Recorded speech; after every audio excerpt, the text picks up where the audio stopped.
Good evening, everybody, and welcome to Jim Mayo Stadium, also known as the Concrete Palace, for Division V Region 19 high school football game.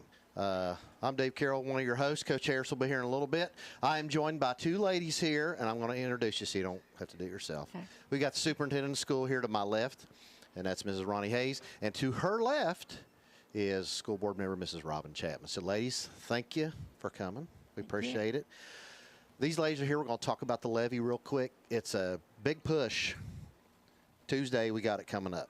So I know you guys have had all kinds of meetings with the community. I know I was at a meeting. Mr. Bell and I came to a meeting, and we talked about some stuff there, and you gave us some information. So we got a few little questions I'm going to ask you. I won't keep you here very long, but here's what I want to know.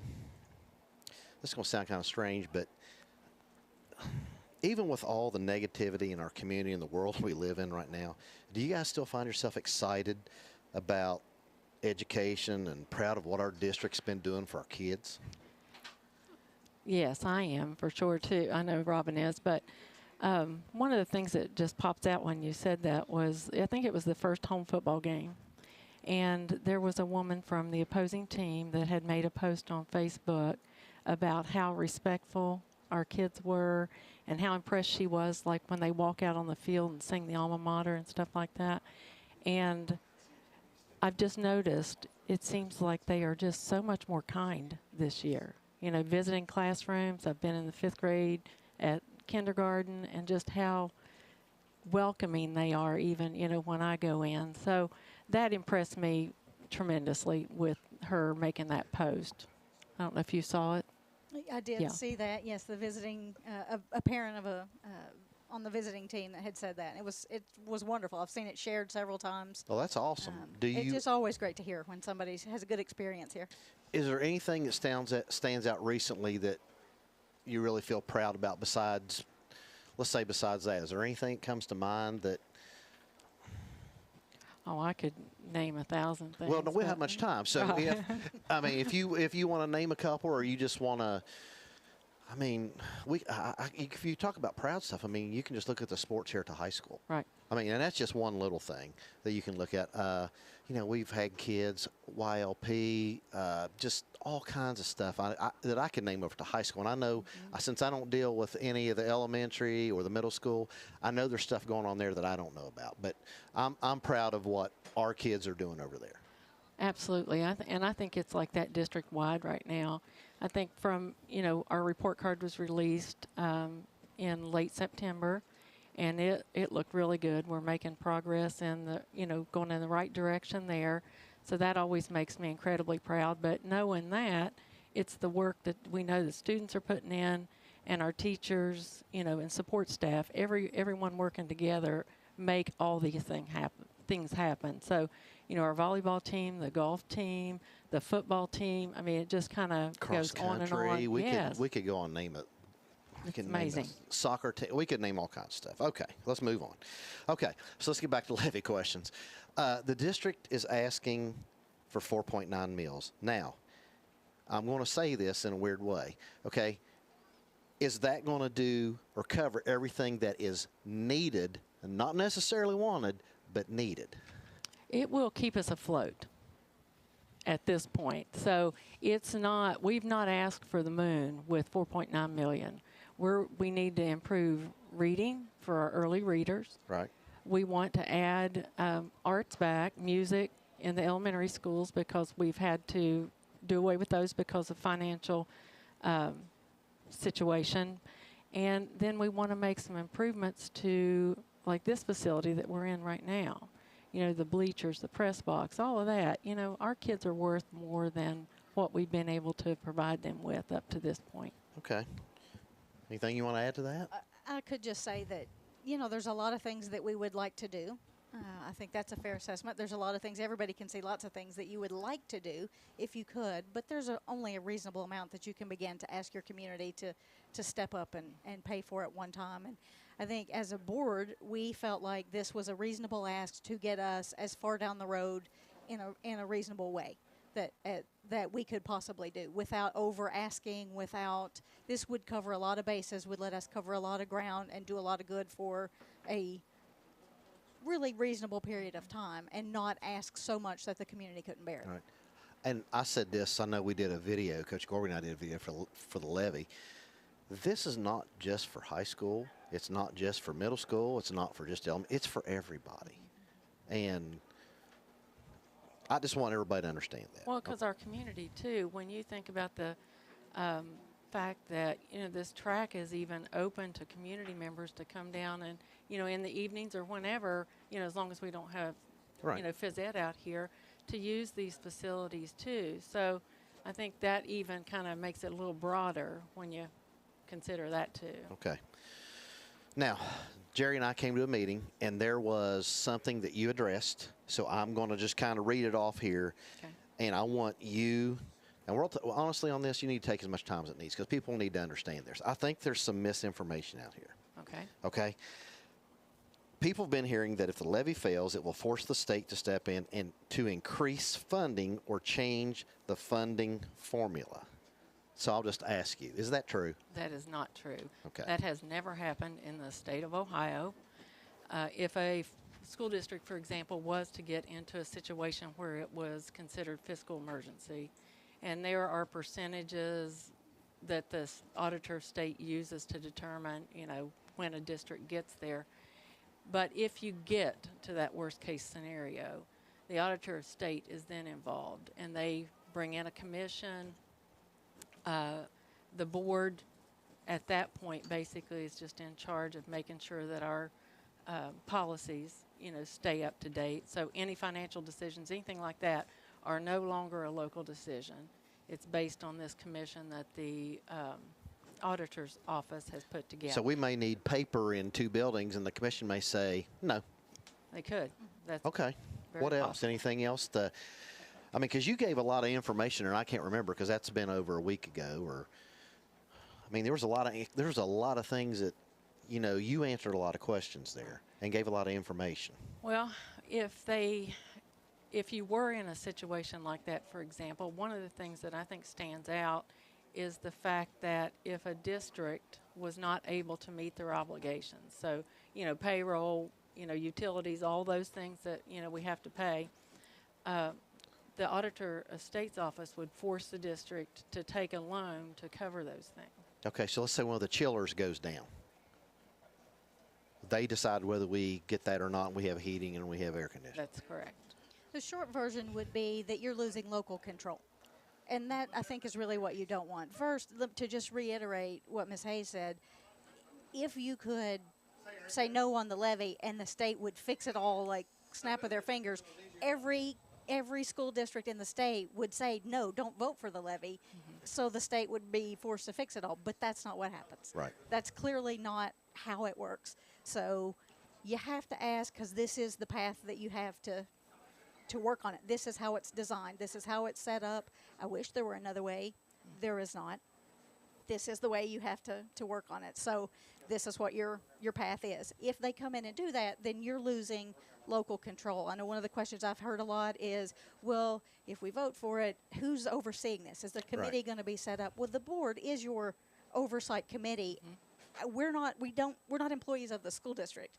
We don't get paid by the school. We get a small stipend as required by law, as other school districts in the state do. It's not a Fairland thing. It is a state of Ohio thing. And it's $125 a board meeting, just to put that out there. Not 6 figures, as I have heard running around. Well, let's see. That'll take your family forward to Texas Roadhouse and blow it, won't it? I mean, I don't know that my family of 4 with 2 teenage boys could actually eat there for $125. Probably true. But yes, it's the option you have. And what would happen if you don't get it is when you dive into that financial issue where the state would need to take over down the road, would just mean you lose local control. If you want to put your local decisions in the hands of the state government, if you're thrilled with that, I mean, that's an option. Well, you realize you already answered a question I was going to ask you. I was going to say, as a new board member, what are your thoughts on the role the board would play in a scenario like this? Okay, so you're a mind reader. You got me. Okay. Well, I've answered these questions a few times. Let me ask you this. Well, I've got you, because you've got 2 boys going to school here. So, as a parent, I'm not asking you as a board member. Right. I'm asking you as a parent, what academic impact do you think your children will be faced with? What would you worry, or what would worry you the most? Let's say it that way. Sure. My first thought as a parent is, one, the access to the classes and stuff that they have. I can tell you I have a 7th grader. I also have a 7th grade nephew who goes to school in northern Kentucky who has an aeronautics class, a medical discovery class. We don't even offer that at the high school. No. So, like, I'm not asking for that. I'm asking for, my teachers to stay because they get a reasonable salary. I would like my class sizes to be a normal amount so that my children can learn. And I will say that I think our current teachers are doing an absolutely amazing job with what they've got. I've seen it this week, as you know, as my son had an accident at school, and so many of them have checked on him and been concerned about him. They've gotten his work in a timely fashion, all those sorts of things. As a parent, it's those teachers that care for my kids that have the greatest influence on my kids and really can make a difference in their future. That's what concerns me. But let me tell you something else about Fairland people don't realize. This is family. And Absolutely. I mean, it is. Yeah. And that's just how it is here. It really is. And I don't want to say too much more than that. But anyway, all right. Now I want to tell you all this. I've got this down here. As an employee, I understand the financial issues that this district has faced.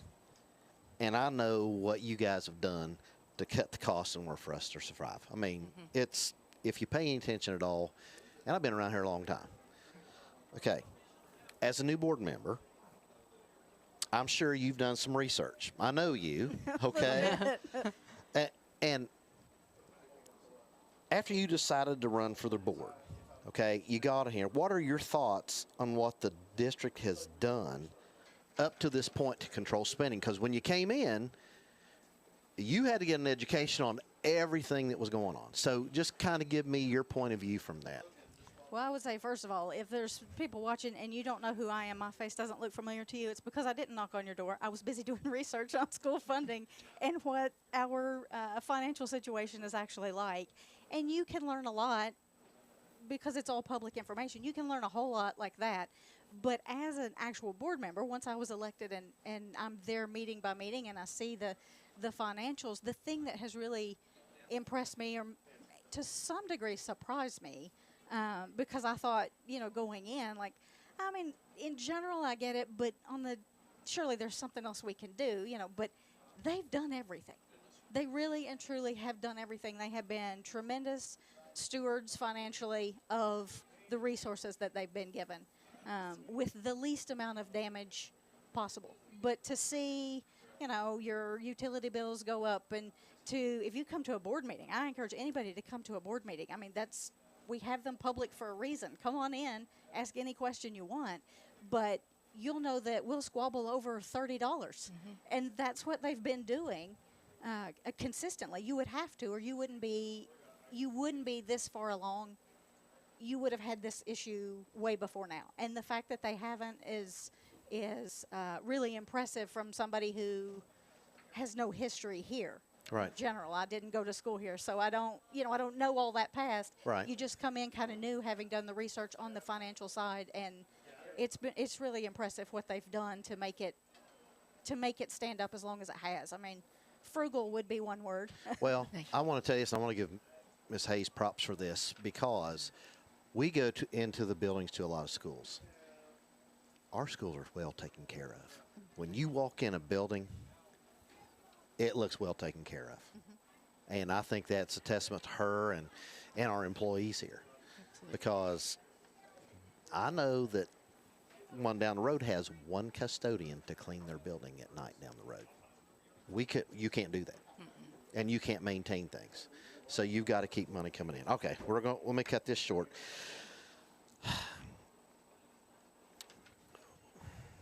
What is most important to you guys, do you think? I mean, let's talk about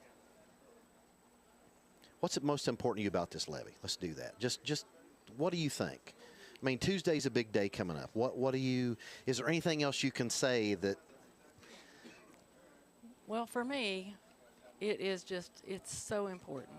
And we've talked about a few things up to this point, but, the list is endless. But my priorities are to keep the teachers that we have.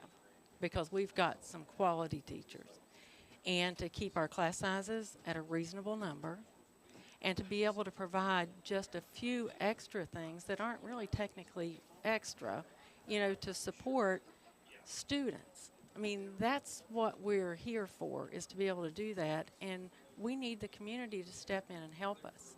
And at this point, I think as a community, we have to decide if our kids are worth it.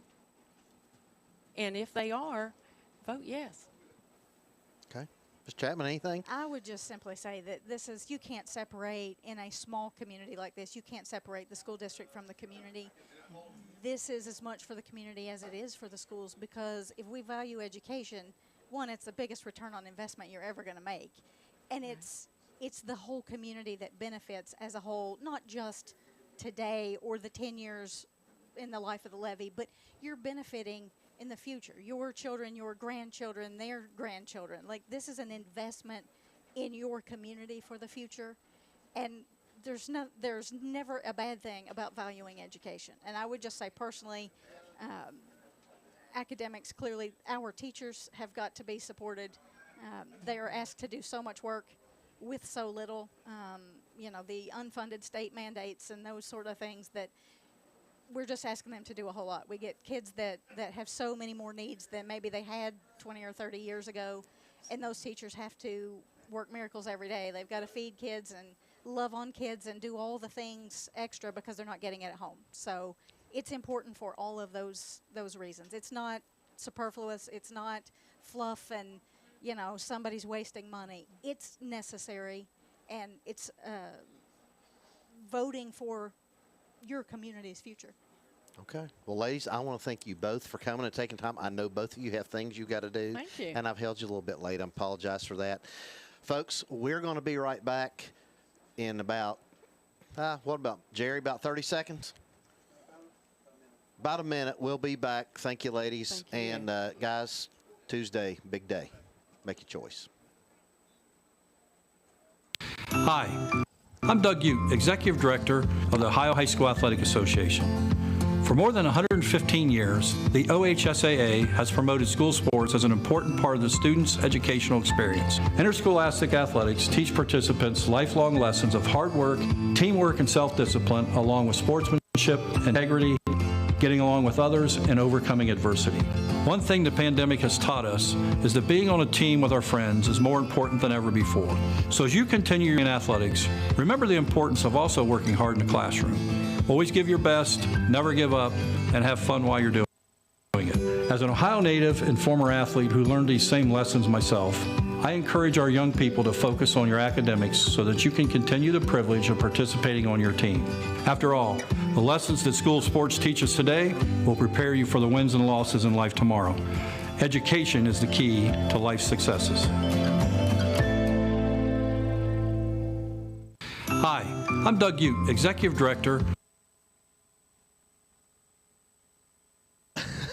All right, we're back. Hold on, Coach. We'll get back? you. Yeah, we're back. Can you hear yourself? Yeah, I can hear you now. All right, welcome Yeah. back, everybody. I'm joined with Coach Harris, Coach Jeff Gorby. We are behind. We got started late. We had computer issues, and I talked a little bit longer, but that's okay. Well, imagine that. All right, we got to hurry and get Coach Gorby out of here. All right, what we're going to do very quickly, we had some highlights. I don't know how many, Jerry, how many clips have we got? You're going to have to turn your microphone on, Jerry. I thought we had maybe 10 right now, so we can see what we can do. I'm going to go through now. Looks like about a dozen. Well, but we had computer issues, Coach, so we okay. couldn't get everything loaded. All right, so here we go. Guys, we're always doing highlights for offensive stuff. So I talked to Jerry and I talked to Coach Gorby this week, and I said, hey, let's talk about some of these kids on defense. And, there's three Special phases to teams. the game: special teams, defense, and offense. So our first clip is Garrett Massey last week, and Garrett's played well, and I'll let you guys watch it right here. He did a great job getting down the field. He's number 23. I want to say he's a wedge buster right there, but I'm not sure. Well, we were going to run it. Let's see. Jerry, our computer just doesn't want to do it, does it? Oh, my. Oh, we apologize, Garrett. Hey, it's a great play, Garrett. It really was. Hey, we had 2 for Garrett. Yeah. Let's see if the second one works. All right, we'll try the second. We had 2, Garrett. Doesn't look like. Oh, he's moving. Oh, there. Oh, there we go. He's Oh, slow. well, Oh boy. Here's the kick. well, folks, Another- that's what happens when you There have it this old computer up here. Well, it's still Wibbler down. Still going. Still going. Takes. Hops up Okay. and falls at about 20. All right. Well, sorry about that. That was Sorry. Garrett, 23 on the tackle. Anyway, Let's just talk about him Yeah, because I don't know okay, if this we'll is going talk. to work. okay. So we had Garrett. You know, and we picked 2. He had more, but we picked 2 where he went out and made big hits. Yes, he did. And On those. I'll tell you what, when he got his chance in there at running back late in the game when the game was out of hand, he did a nice job too, carrying the pigskin. Okay. Well, we had 2 more clips with sacks last week, and we had a big sack by Elias Blankenship and I want to say Timmy Cornwell, but it's not Timmy. It's Garrett. Garrett. Garrett Corn, Timmy Both was of them. bad. isn't it? Huh, Isn't that what you- cornball. It's cornball. Cornball. Both of them were, I mean, set the tone. Yeah. I remember both of those down in the end zone here. Hey, glad somebody gave me something. Well, I just didn't have time to get to you. All right, and then we had another one with Will Calicote and Elias that made a great sack. And, man, we worked hard on these. Jerry worked hard on these each week to get these clips up. Now they're not working. Anyway, the next clip we had was going to be CJ, and he had a great interception. Yes. And that was his, second in 2 weeks? Yes. So that was good. Then we had another clip. We had Big Ron TD run in the first quarter. Connor Black, we had a TD in the second quarter. He caught a pass. Then we had Xander Collins had a TD that got negated by a penalty, and I don't even remember what the penalty was, but it got negated. Then we had a clip of Quentin Cremines with a huge run. If you remember that, Coach, he got like 10 or 12 yards, just bowled over people. We had another with Big Ron in the third quarter. He scored a touchdown there. Then we had another clip with a big, tough run that Ron had down here. If you remember that, Coach, you just kept going on about it. Then we had the next play was the hurdle from Keegan Smith. Yes. Remember that right there? It was I about know. 40 You yard thought line. it was a penalty. I did. Yes. And it's no longer a penalty. That's right. Then we had Jack Hayden with a rushing TD. Came back with Davin Murray, had a screen pass, and he took it in for a touchdown. And then we had a TD pass to Jack Hayden. He threw one. He ran one, Coach. And he caught one. caught one. So that's pretty awesome. That's a pretty good night. Yeah, he had a – yes, he did. Actually, we had a lot of kids that had a good night. I would say Jack Hayden is one of the very few athletes in the state of Ohio that has multiple touchdown catches, rushing touchdowns, and passing touchdowns. But what was the key word you said right there? What? Athlete. Athlete. Yeah, he's an athlete. He's not a quarterback. He's not a running back. He's not just a receiver. He's an athlete. He's in everything. That's what Yep. he is. Yeah, he is. If All you right. want him to play guard, I imagine he could pull. Oh, he could. Pull and trap somebody. All right, last one was Big Ron. He had a TD in the fourth quarter, and so our clips got shot, but that's okay. Somebody tell him Halloween's over. All right, Coach Gore, we got a chipper. We got to let you. Let's talk about Zane Trace real quick. Colors are red, white, and blue. The record's 6-4. At home, they're 2-2. Away, they're 4-2. They are in the Scioto Valley Conference. They were 6-1 in their conference. They got second place. I believe it was behind Union Odo. Okay. Union Odo was a league champion there. They're from all the way, I believe, Kinnickinnicky is a little town that they're in, out just outside of Chillicothe there. I was going to say it's in Ross County. Yeah, you turn and go out past the Kenworth plant. That's there. out. I remember we went up there and played a tournament basketball game. I think it was the districts or regionals or something. And I remember going up there, and it's out there in the field somewhere.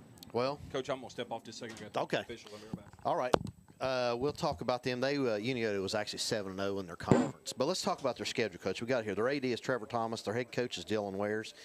Now, they started the season off with 3 losses. But look at it. Logan Elm. Logan Elm's usually a pretty good school. Yeah. Beating 33-27. They lost to Waverly 28-7. Okay. You should have one of those, Coach. Did you not? I didn't get. That's Oh, okay. he I took can. it. I can read yours. Okay. me hold it out here No, for my that's fine. All right. I got new glasses. Oh, you didn't tell me. All right. North Union, 14-8. They beat them. Then they start a big streak. They beat Adena 27-6. That was a conference game. Following week, they beat Piketon. That was a conference game. They won that 23-20. They beat Huntington Ross 42-6. That was another conference game. Played Westfall, beat them 35-0. That was a conference game. Then they lost to Unioto 28-14. Then they came back and they beat Southeastern of Ross 48-12. That was a conference game. And then they beat Paint Valley 16-12. And Coach, they're 6-4, but they're not a slouch. If you look at the teams they lost to, those teams are pretty good. Hey, when you get into the playoffs, you're not a slouch. No. I don't care what your record is. Now, I know over in Kentucky, they have 4-team districts, and you can go 0-10 and make the playoffs. I know. And not be very good, and you're going to end up playing a number 1 in another district. But here in Ohio, if you make it the top 16, you've only got about 800 schools playing. That's what I was getting ready to say. It's a little bit different in Ohio than it is. You know, we're surrounded with West Virginia and Kentucky. Exactly. But it's, you know, hey, the top 16 teams in whatever was their biggest division over in West Virginia, they all make the playoffs. Right. Doesn't matter what their record is, they're in the playoffs. Yeah, there's only 16 teams. Yeah, that's not going to happen here. So, no. Anyway, they're still good. You know, they're still good team. Right. You know, I don't want people at home to think that, oh, they're 6-4, and you know, that doesn't matter. No. No, it doesn't matter at all. I want to tell you this: they are led by running back Silas Stewart. He averages about 90 yards a game. That's pretty good. That's not bad. You know, their quarterback is a junior. He completes about 60% of his passes. His name is Gunnar McCullough. And their leading tackler is a sophomore. He's a linebacker, which that's who you want making your tackles if you're playing defense, right? And his name's Hudson They got Williams. a good-looking line. I read something in the paper this morning about this Stewart that's the running back, and a big line up front that blocks for him. They remind me, looking at them, I'm at Portsmouth. I'm not going to lie to you. Yep. And the quarterback's a lot taller, throws a nice ball. Jerry, can you turn Coach Gorby up? I don't think he's up. Yeah. Again, you're going to think you're playing Portsmouth tonight. I don't think the running back the Stewart kid is quite what Highland is, but he's somewhere between Highland and the Murphy kid from Colgrove. So he's a good running. You know, the keys to this game is we got to get out early and make them do things that they're not comfortable doing. I mean, there's some pretty good looking kids out there. You look at got a pretty good size receiver, quarterback's pretty good size. His running back's pretty good size. It's going to be an interesting matchup. First time these two schools have ever played. That quarterback looks like he's about 6'3", Coach. 6'3", 6'4". 6'4". So I look for a great ball game. Sorry, I had to step off. Officials come up here. Playoffs, it's customary. They come up and they talk to the play clock guys and the normal clock guys. I run the play clock, so he was just wanting to kind of go over some things. And okay, let me look at time here. 6:32. Coach, have you got a couple minutes we can look at the Division 5 Region 19 bracket? If our computer's going to work, we're going to pop it on the screen for you, and we'll let Coach Gorby talk a little bit about the bracket, and then we'll let him get out of here. And I tell you, I know the 16-1 matchup. Worthington Christian coming down. You know, we were all kind of scoreboard watching there last week. Trying to figure out, is Worthington Christian going to fall in that 15 spot or 16 spot? Zane Trace, where are they going to fall? You know, we were doing a lot of scoreboard watching. As we're looking over here on the left side of your bracket, Ironton Wheelersburg, that 1-16 matchup. Pretty confident we know where that one's going to fall at tonight. Amanda Clear Creek, Portsmouth. This game's at Portsmouth. This was a late decider. This is almost like, I'm going to say it's almost going to be like the election on Tuesday. This was early Saturday morning before this one was ever decided. 8-9 was waiting on some secondary points. We knew who was going to be in the 8-9 spot. It was just where was it going to be played at. Clear Creek's always tough. Yes. I think Coach Harris tried to go there one night. Some guy told him you could not get there from their spot. But we went up there to scout. I stopped it. We couldn't find it. And I said, pull over here. I asked this old fellow here. And I said, hey, how do you get to Amanda Clear Creek? He said, you can't get there from here. The next one down there, Piketon, Columbus Prep Academy is who that is. You know, Piketon's got to go up there to play Columbus. I look for Columbus Academy on that one. Next one down here, OVC School. You see Colgrove have to travel to Harvest Prep tonight. That's a tough task right there. Tall task. And then over on the other side, we're at the top of that bracket, the 2-15 game. This is a situation we were in last year. We were the 2 seed. Portsmouth was a 15 seed. Hopefully we got a little different outcome this year. And then we go down there, West Muskegon and Afrocentric. This is the game that the Dragons win. This is a game that we'll host the winner of.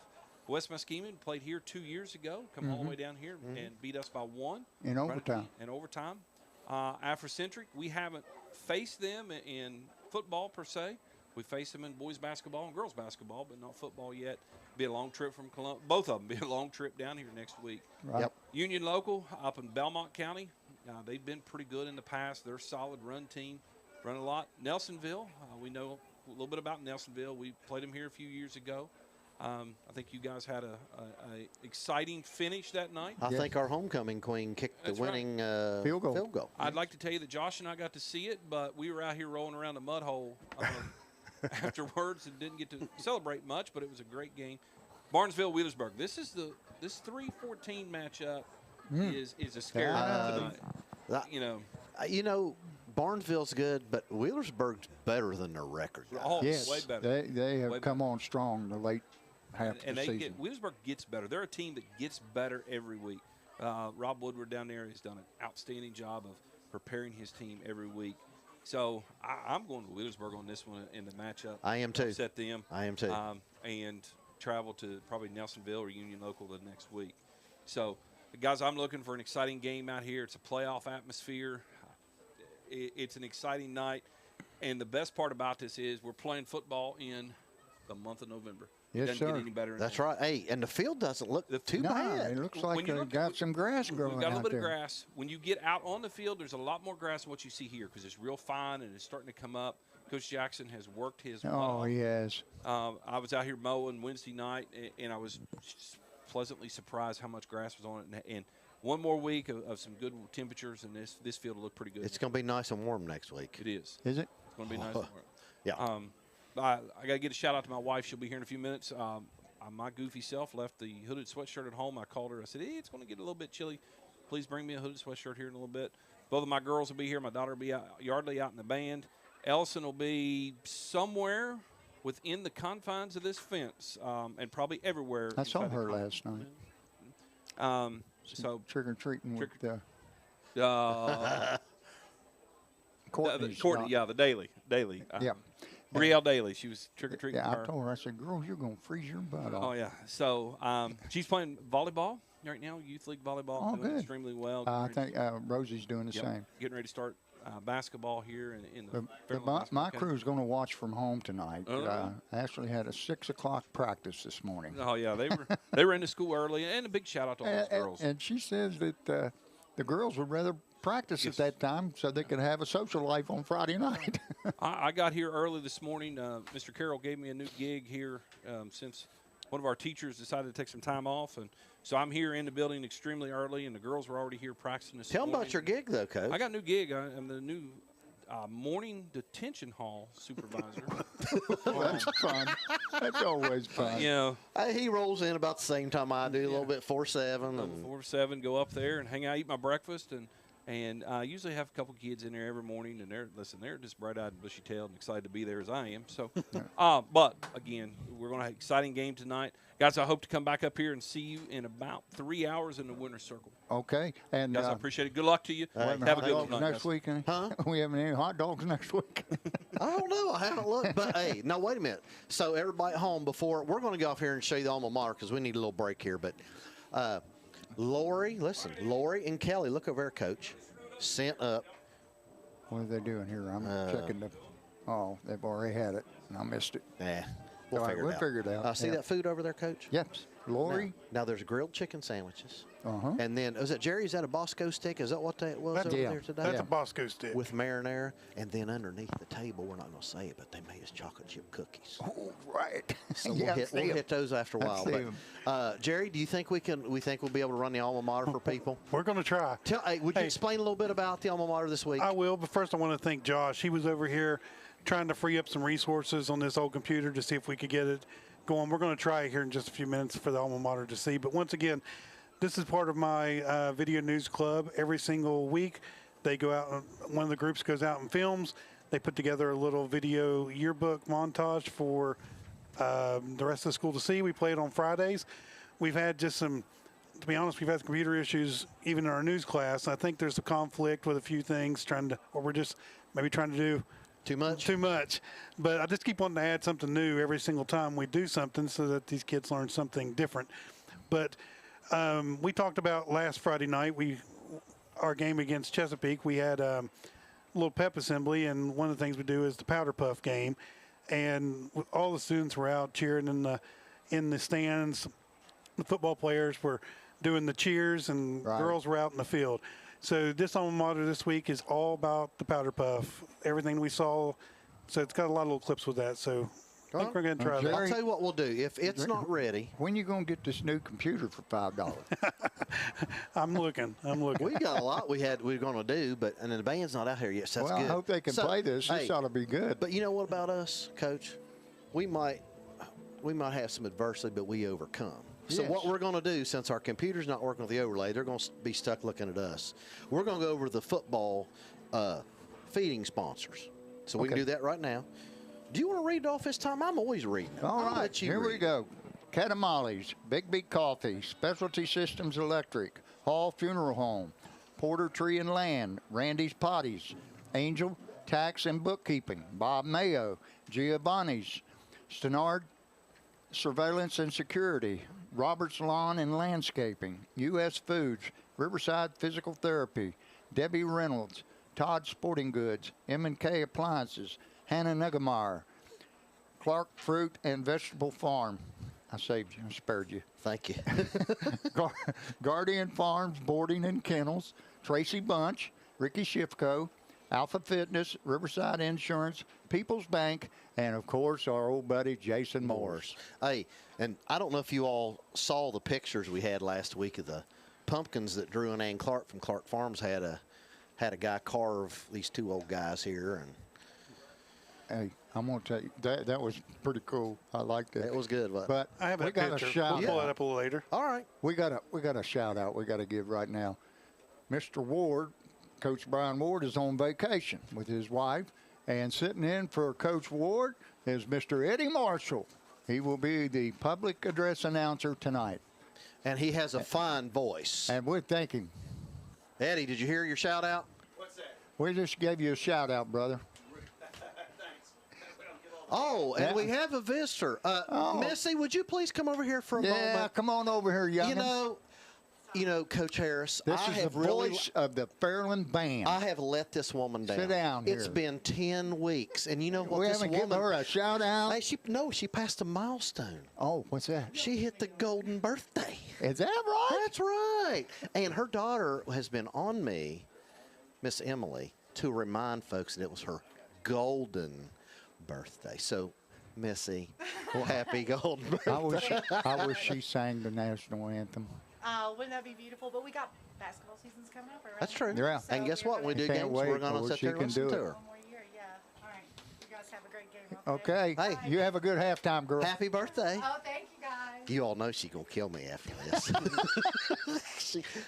Are you ready, Jerry? I think we are. Let's All go right. and try it. What do you want to try? You going to try the alma mater? We'll try the alma mater. All right, let's go for it. All right.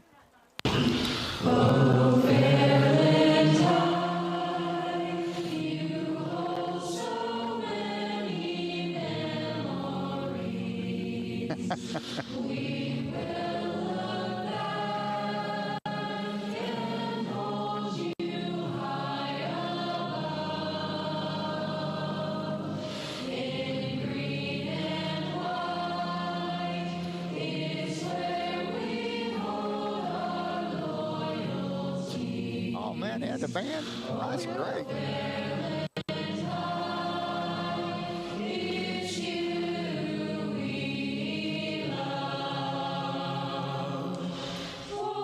That had to be Can Barnett. King. There she goes again. Ooh, did you see that block?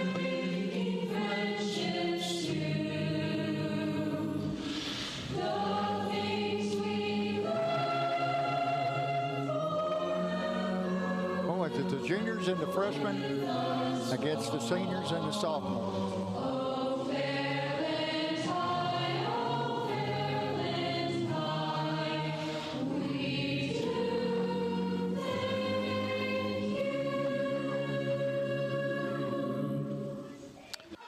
My granddaughter's out there somewhere. I'm going to tell you what, those kids enjoy that I know. more than anything all year. And yeah, maybe they'll let us broadcast that game one day. do they want to hear us? Oh, by the way, that was an illegal block that girl threw. It was a blindside block. Did you notice that? No, I missed it. Coach Wooten was calling the game. I think he missed that. I was out here on traffic control, you know. The band's almost here, but there's a couple things we can go. Jerry, can you get any overlays up, do you think, now? Can we do the South Point overlay with Mr. Christian? Coach, you heard Oh, yeah. this past week we had administrator, principal down at South Point Elementary School, and he was, well, I don't know how do you say it, but I He guess was attacked by an irate parent. and you know, he got stabbed, and I hear he's doing really well now. there was a lot of, it was on a vent. I don't know if you knew he was that. on a but he vent. was on a vent, and Early, and then a couple days later, I think it must have been his wife, made a post that said he was sitting up, he was eating, or he was going to eat later, and he was cracking jokes and smiling, and so I think he's pulled through rather well. But man, what's this world coming to, Coach? well, you just, I mean, what can you say? We've heard a lot worse Yeah. than just a stabbing, school shootings and things of that nature. But that's when close to home here, Coach. yes, That's when 10 it's miles close to down the home, road. it hurts. It's 10 miles down the road. You just, Right. Anyway, well, our computer Give me one is- second. The computer decided to backtrack itself. I do apologize, but 1 second, I'll put that graphic up because I think it's important. Yeah, we want to see everybody here at Fairland. We stand with South Point, but hey, Coach, let's show everybody our shirts. Oh yeah. Look at these. These are playoff shirts. Give them the lowdown on who made these. All right. and- So Jason Pines sent me a message the other day. He owns Pines Tees, and you can hit him up on Facebook. He's there. Go look him up. He goes, hey, would the Codgers like a playoff shirt for Friday night? And I said, well, heck yeah. He goes, well, what size do you all need? And so I told him, and by golly, yesterday, yes. Eli comes in, hands me a bag, says, here you go. So we're in our Sharp these things are looking pretty shirts. These are, They are look at sharp, that. man. So guys, if you all want a playoff shirt, you can get on Facebook and hit up Jason Pine, and it's Jason. I think it's Pines Tees, Tees, I think is what it is, and you can hit him up, and he'll get you hooked up with a shirt. And by the way, Coach, look. Oh, here we go. There it is. Oh, look at who's here. That's right. Hey, Mr. bless Scarberry's us with here. his presence. That's right. Look at the overlay up there, Coach. We stand together with South Point, so you folks at home can see that. And we do hope a very speedy recovery for Mr. Christian, the principal, Yep. and everybody else that was involved there. Right. All those kids that had to Absolutely. see that, and teachers. And a matter of fact, they canceled school for 2 days Right. after that, so they could get counseling or whatever and kind of recover emotionally. Okay, very quickly before the band comes out, Coach, I wanted to mention the blessing boxes down in Proctorville. Sure. Alex Miller and his Eagle Scout project. Again, if you want to donate something put in the boxes, get a hold of me, 886-3250. Tell me you got donation you want to give, and by golly, we'll take it. And we'll put it in there. We'll get to Alex, and we'll put her in there. That's a good little thing that Alex is doing. Oh, it's a great thing. Yeah. I mean, like I said, we know there's things are all over the place. Jerry, how about the overlays for the Mascot Media Awards? We're going to go ahead and do that. We're proud of this, Coach. I mean, when you sit and think about all the schools in the entire nation, and the Dragons pulled down two awards. Out of 6. And we were only in 5, I think. We had Play of the Year with Keegan Smith, and of course, Jerry Bell was voted the Broadcast Teacher of the Year. And we're going to hang those banners during basketball season, Coach. That's what we're going to do. So we'll have those up there, and there's Jerry. And the banners are really awesome, but it's just not feasible out here to get them and show you. So I'll tell you what we will do. Coach, let's shut up. Let's let the band come out. They're just about ready. They're going to come out, They'll play the school song, and then right after that, the national anthem. So, folks, we're going to get off here. Let you guys enjoy that. We'll be back here in just a few minutes. We'll get everything situated here in our discombobulation that we got, and we'll bring the game for you. So here's Mr. Shue, Mr. White, and Holly Hayes Martin. You guys enjoy the band. Missy, we can't forget Missy. She's over there announcing. That's right. All right, let's get here and give Mr. Scarberry some headphones. All right, we'll be back, folks.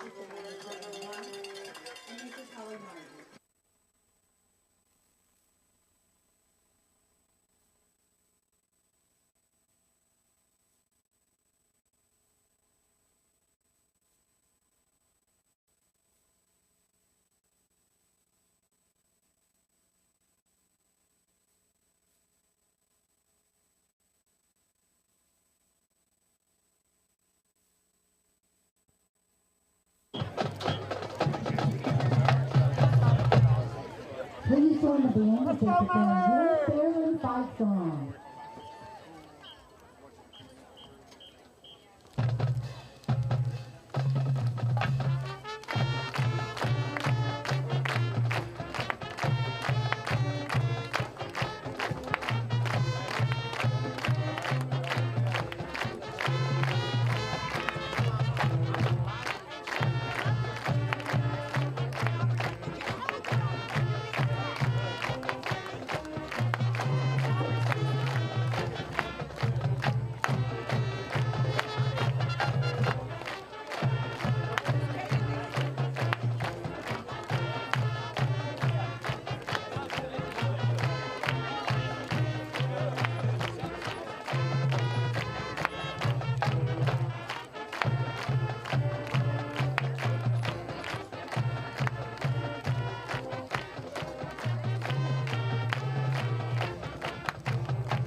Tonight, the possible VFW Post 687 will be visiting our nation's flag. As you're able, please stand and remove your hats for our national anthem.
Good evening, everyone, and welcome to Ohio High School Playoff Football.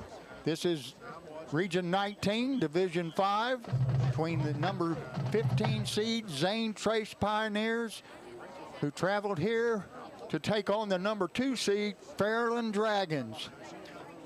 And tonight, we're going to see, I think, a pretty good ball game, Coach. This team is 6-4, but they've got some good-looking athletes. They got a nice tall quarterback, throws a nice ball, and the teams they lost to in their 4 losses were not slouches. No, we went over that if anybody was here earlier, but they lost their first 3, won, 4 straight, lost another one, and finished out the season and did really well. Coach, we need to apologize again. We had technical issues again. It just, stuff happens. But I wanted to say that you fill out the records when it comes to playoffs. Just look at what happened to us last year. Exactly. Came in at 9-1. Portsmouth came in at, what were they? Were they 7-3? Well, they were, what, the 15th seed? Yeah, and they came in just embarrassed us. Right. I mean, they really did. So if we're not ready to play. Well, we do have some people back from injury. Gabe Paulson did a nice job kicking the ball last week. Right. And Cam Pitts is going to be back this week at running back. And but we've got a bevy of running backs. Yes, we do. Ron Bumpus, Jack Hayden, Davin Murray, Van Kidd, and then we've got some very talented receivers in Keegan Smith, Jack Hayden, Connor Black. Connor Black, you saw him yesterday, though, Coach, or and yesterday. Xander Collins. Connor Black's not playing.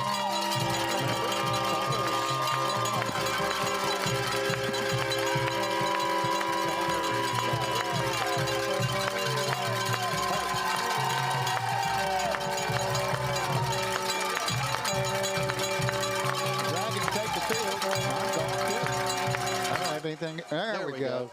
There we go. You got it. Some of those fans have some extra air horns and everything, and they're sitting right below our window right now. Yeah, Cowbell City out there, brother.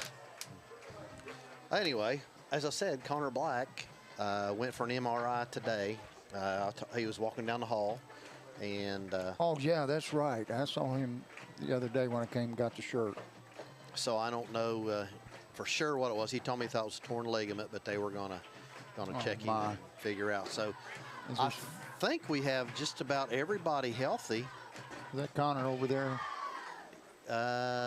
He should. He was on crutches. I don't know. Huh. I don't see him. But my old eyes are not the greatest. Oh, there he is right there, word. Coach. There he is. Look right there. See, he's right there coming out in crutches. Oh, yeah. Right there. He's on about the 40-yard line. I didn't realize how tall he is. Oh, he's a tall lad. Yeah. Hey, Jerry, can you just pop up that thing of James Ward up there real quick? I want you to explain that. Look at that artwork. Coach, look at that artwork. So, hey, he had a birthday this week. Oh, did he? Yes. He Happy birthday, Buzzy. he wasn't feeling the greatest this week, but his a lot of people don't know his daughter is the other art teacher at the high school with me, Miss Ward. Is that right? Yes, and I didn't know that. every single playoff game he decides to paint his face. They don't realize she's the one that does it for him. So she told me she was going to do something different. She showed me a little drawing this morning. I said, when you get that done, you go ahead and send that to me, and we'll make sure we get that on the air. That's him right down there in the middle of the huddle, standing in the back. There you go. What do you think about that artwork, Coach? Is that not? Did you see the detail That's awesome. on that? That's awesome. That's almost as good as those pumpkins. It was. Hey, she could probably do that, just to be honest with you. Yeah. She did decorate some pumpkins with some of our other high school students up there. Your sister's just sent us a message. She said, one of my brothers needs to get me one of those shirts, please. My one and sister that wants one of them shirts got to come with some cash. Oh. Hey, and I want to shout out to one of my girls, Bree. You remember Bree from last year, one of our basketball players, don't you? Oh, Bree Allen, yes. That's right. Well, Bree's in town, and she said she's watching on her TV. So, Bree, we love you, girl, and we want to give you a big shout out. Well, I just got a text from John Hall and says, this is John Hall. Can you tell me how we can watch the Fairland game? And, John, you go to YouTube and just type in Fairland football, and it'll be on the Fairland Dragon Network. You'll see it up there. There may be even 2 or 3 icons, but one of them will give you the game. And looks like, Coach, that Zane Trace might have won the toss and elected to defer, or the Dragons won the toss and elected to take the ball. And Coach Lonnie Watts, look at here. He just sent me a picture. He's on his way to Lima, Ohio, and it looks like he's got an iPad. I bet Trish is watching the game on the way up there. Hi, So, Trish. Lonnie, Hello, Lonnie. We miss you, buddy. They're always sitting right outside the door. Okay, on the kickoff for the Zane Trace Pioneers is number 9, Judah Hanks. Judah looked like he kicks the ball pretty well, Coach. yeah. And he approaches and he kicks it deep. Oh, that's a nice kick. Down to about the 5. That's taken in there by, is that Keegan? I didn't see the number. I'm looking. I'll catch it on the monitor here. Yeah, we'll check it out.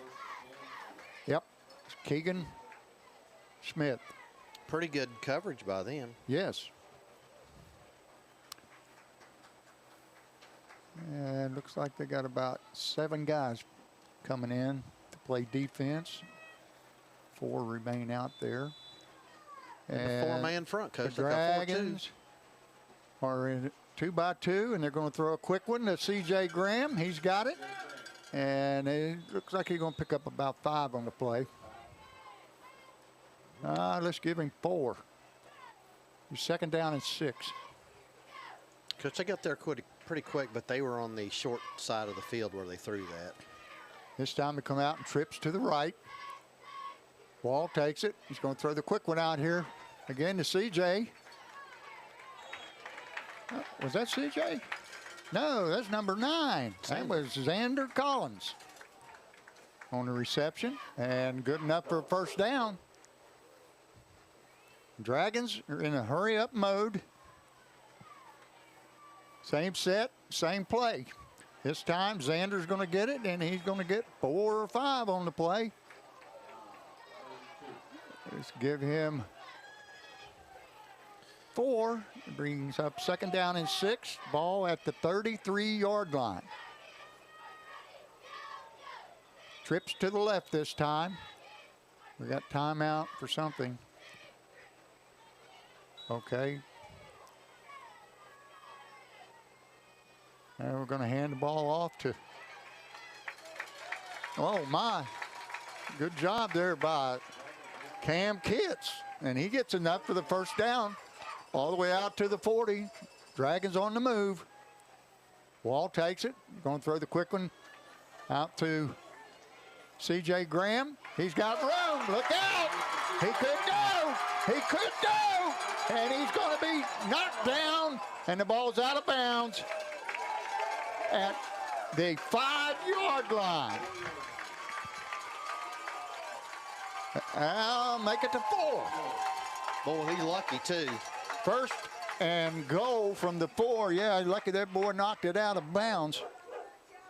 It was Aiden Dunn, number 6. They're waiting for the down marker to get there. And this time they're going to hand off to, is that Quentin? He's in. He is in for the touchdown.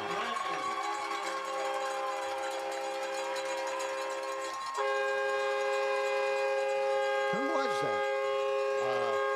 I don't know. Give us an instant replay down there, sweetie. I think it's too far.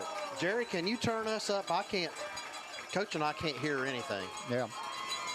And to kick the extra points, Gabe Polson. Did a nice job last week. Holding is Keegan Smith, and snapping is C.J. Graham. There's the snap. It's down. Kick is up, and it's good. And the Dragons lead 7-0 with 10 minutes and 18 seconds to go here in the 1st quarter. Take the first possession and moved right down the field, Coach. Love Couldn't it. ask for any better. No, love it. Now Yeah. we got to keep this. We got to keep this up for 4 quarters. Yeah, we got to see what kind of defense we're going to play tonight.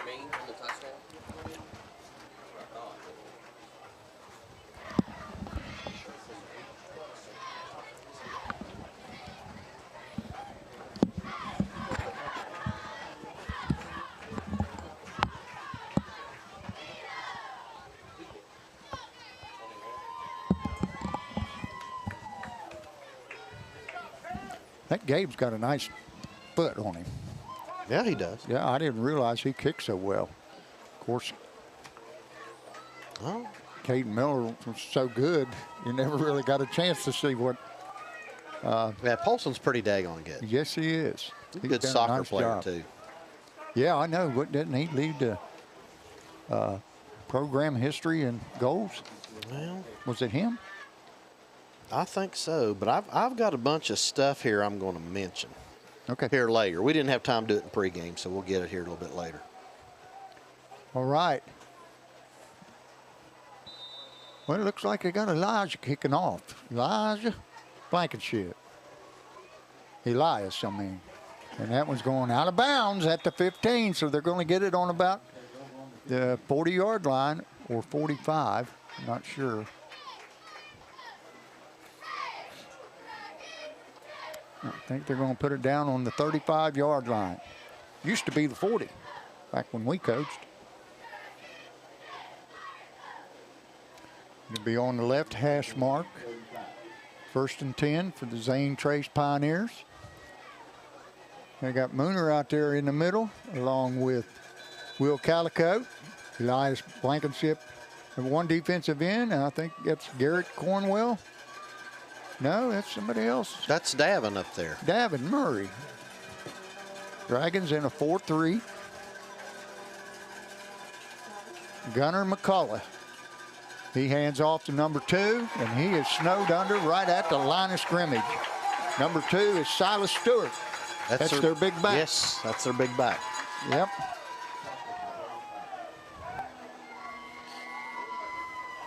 Had several Dragons around there that time. It sure didn't move Mooner out. Hey, shout out to everybody up in L.A. Oh, yeah. Hello there, Mayor. Mayor and the little general. Brenda. Shelley. There's a toss sweep. And he's got the corner. And he's got about 7 on the play, maybe 8. And that was Silas Stewart. And give him 8 on the play, brings up 3rd down and 2. Ball at the 43-yard line. And let's not forget Linda up there with Brenda and all of them up there. Yeah, little Dylan.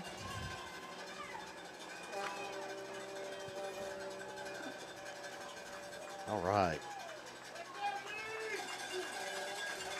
Okay, they're in a tight double wing formation. There's a snap. They're going to hand off to him again, and he's not going to get it. He's going to be about a yard short. Bring up 4th down and 1. And that was Keegan Smith on the stop. He might go for it here, really, Coach. Oh, yeah, I'm sure. I don't know. Playoffs still a lot of game to go. You're at your own 44. I don't know. They're going for it.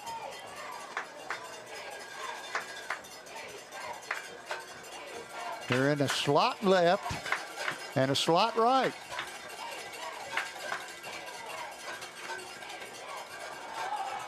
There it is. Long count. Fell for it. Elias jumped off sides. How many times have we done that this year? Too many. And that's going to bring up a 1st down for the Pioneers. JT McLean and Jaden Bird. And thank you for tuning in, fellas. Appreciate you.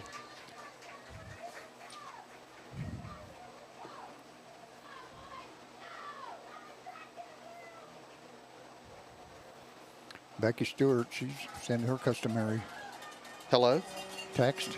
Says, so glad that the Codgers are broadcasting tonight. And we'll talk more about that with Jerry later. There's your pass. There's the pass. Deep down, just out of the reach. And that pass was intended for number 5. And, Coach, he had a couple steps on Keegan. Rippeth. Let's look right here. He got a couple steps on old Keegan. Rippeth. How you pronounce that? Number 6, excuse me, Aiden Dunn.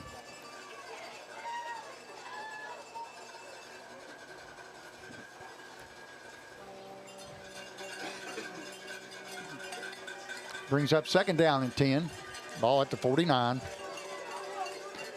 Come out, slot right, wide left. And there's a bad snap over the center's head, and he goes down.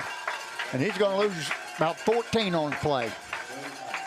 That's not what they needed to happen. No, I'm going to tell you, that could be crucial in this drive. So this is going to bring up 3rd down and 24 yards. Make it 23.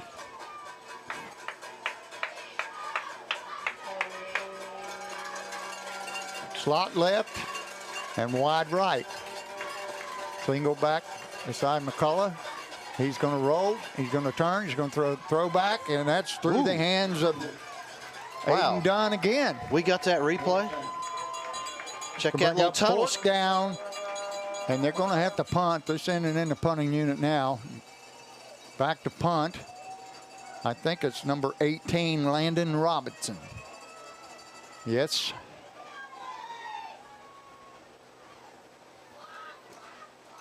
Five, 6. They don't have 7 on the line, Coach. I'll have to. I didn't.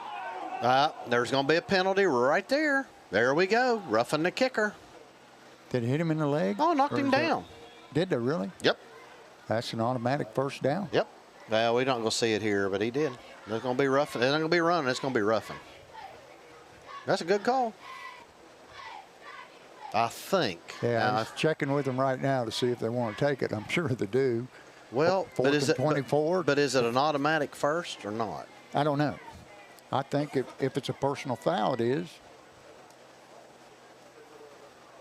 See, they've changed the rules, Coach, with pros and college and high school, and you get confused with all of them sometimes. That's just like I thought the hurdling was a penalty. Thought the what? The hurdling people was a penalty. Oh, yeah. It used to be. It used to be, yes. I remember Coach Cunningham jumping all over his son all the time because he did it all the time. Declined. 1st down. You're going to decline it because it wasn't a 1st down, Coach. Okay. Yeah, because it was 4th and Must forever. have been running into the kicker. Well, And they figure that they're probably not going to get it much further. yeah, because it would have been an automatic first. It would have been a personal foul, wouldn't Right. it? Okay. Now we're on about the 26 or 27 yard line. Dragons come out and 2 receivers right and 2 left. And I believe that's Kitts in the backfield beside Wall.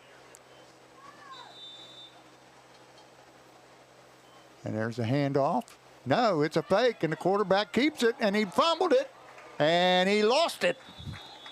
And it's going to be Zane Trace, Pioneer football. Got to take care of that football. Yep. So that's a turnover for the Dragons in their own territory. And Zane Trace going to take over at the 36-yard line. Shout out to Eric Carroll down in Florida. He said to say, hey, go Dragons.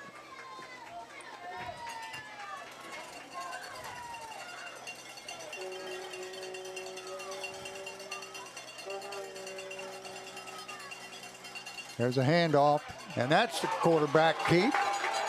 Good ball handling. Who was that? I believe it was Davin Murray. Davin Murray. Yep.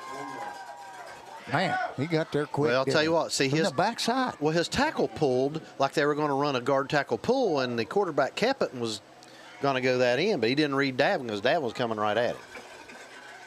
That's a loss of 3 on the play. Brings up 2nd down and 13. 2 receivers left, 1 right, tight end right. It's an unbalanced line. Oh, they can't. That receiver can't go out. Oh. It was almost intercepted by Keegan Smith. Here we go. Watch this right here, Coach. Coach, you had the tight end and a split end on the same side, and the tight end was covered up. Then it should have been a legal man downfield. Yes. Their formations look weird. I can't tell if these 2 guys here are behind because that tight end's not, or whoever it is, look like he's a wing. We'll have to watch it closer. I don't know. Well, he wasn't a wing that time. This time we've got 5 linemen this time. Now let's see where this. See, look at this lineman here. I don't know. I can't tell from that he's going to formation. drop the throw again, and he's going to be sacked. And that is It's Elias. Bull rush. Yes. Elias Blankenship on the sack. And it's going to bring up 4th down and 18.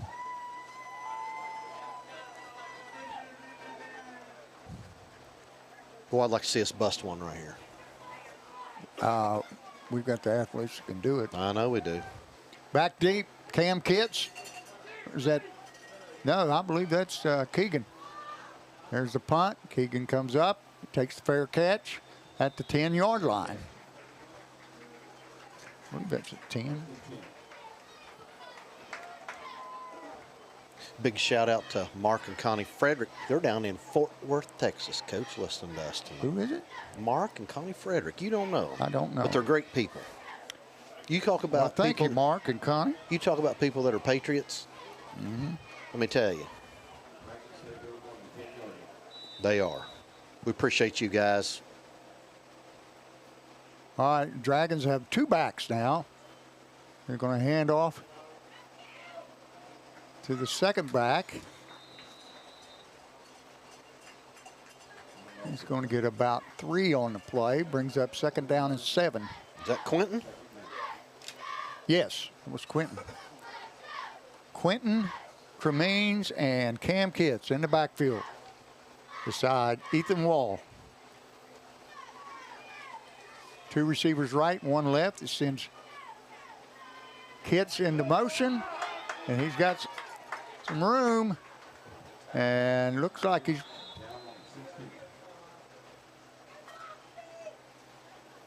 Oh, did he get anything, Coach? yeah, he got some. He's got it about 4 on the play. Brings up 3rd down and 3. Okay. I like the 2-back set, Coach. I always tell you that, but Yeah. I'd like to go under center and line up in an eye or I'm a dinosaur. And that's going to be the train. Quentin Cremines looks like he got enough for the 1st down.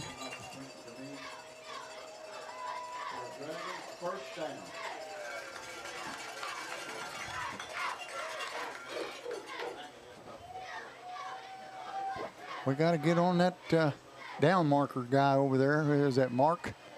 Yeah, there he goes. Now we're going to hand off. Big Ron. Big Ron.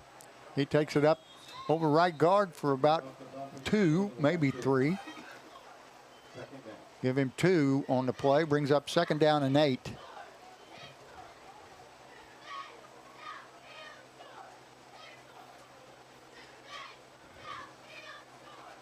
We got 2 receivers left, 1 right. Sends Cremines in motion. And they're going to hand off to Big Ron. He's got room. Look out. They're not going to get him. I'm going to tell you that. You're not going to get him. You're not going to get. Oh! Get on it, Big Ron. That's going to be a touchback. Yes, it is. I'll tell you this. Whoever their defensive back coach is has done a tremendous job on teaching the kids how to strip the ball when you're chasing somebody down. Yep. Hey, Just can we come see it over one more time? Is Macy down there? Macy, can we see it one more time? They just hammer it. That Hammer plays- it straight down. That play was a little long. Let me see if I can pull one up here for us in the backside. Okay. I'm going to tell you, That's 2 Big of them. Ron's got to put it high and tight. That's right. Well, that's 2 or 3. That's 3 they've knocked out, Coach. CJ got his knocked down. Yeah. Big Ron got his, and then we had a fumble by Ethan. So that's 3 we put on the ground. Yeah, and that's 2 turnovers for the Dragons. And Zane Trace going to take over on their own 20-yard line. What could have been 6 or worse, 1st and goal inside the 5 ends up being a turnover.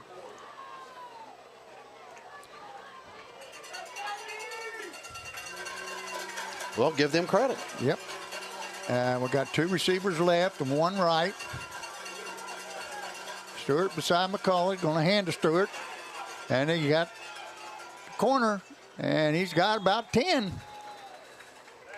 Give him 9. They're going to mark him out at the 29-yard line.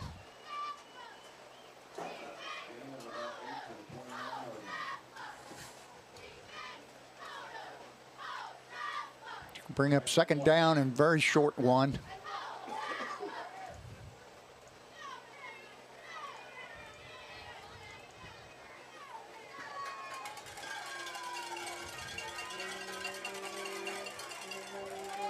Same set, 2 receivers left, 1 right.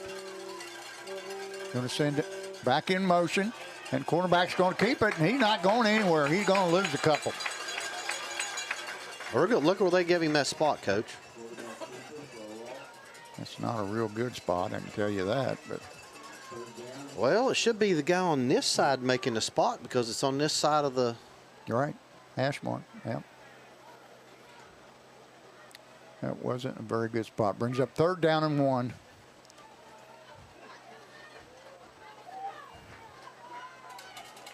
Twin receivers left.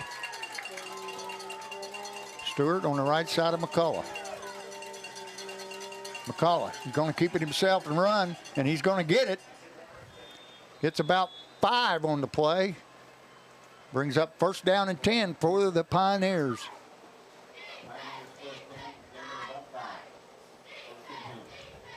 Pioneers need to do this, keep the ball away from us, Coach. Yeah, they got to have ball control and time of possession.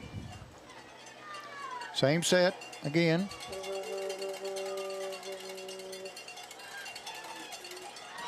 Oh, that's a nice hit in there by Quentin Cremines.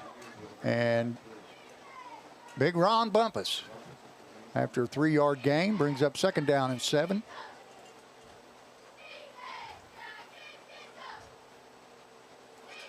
Ball at the 30, just past the 37.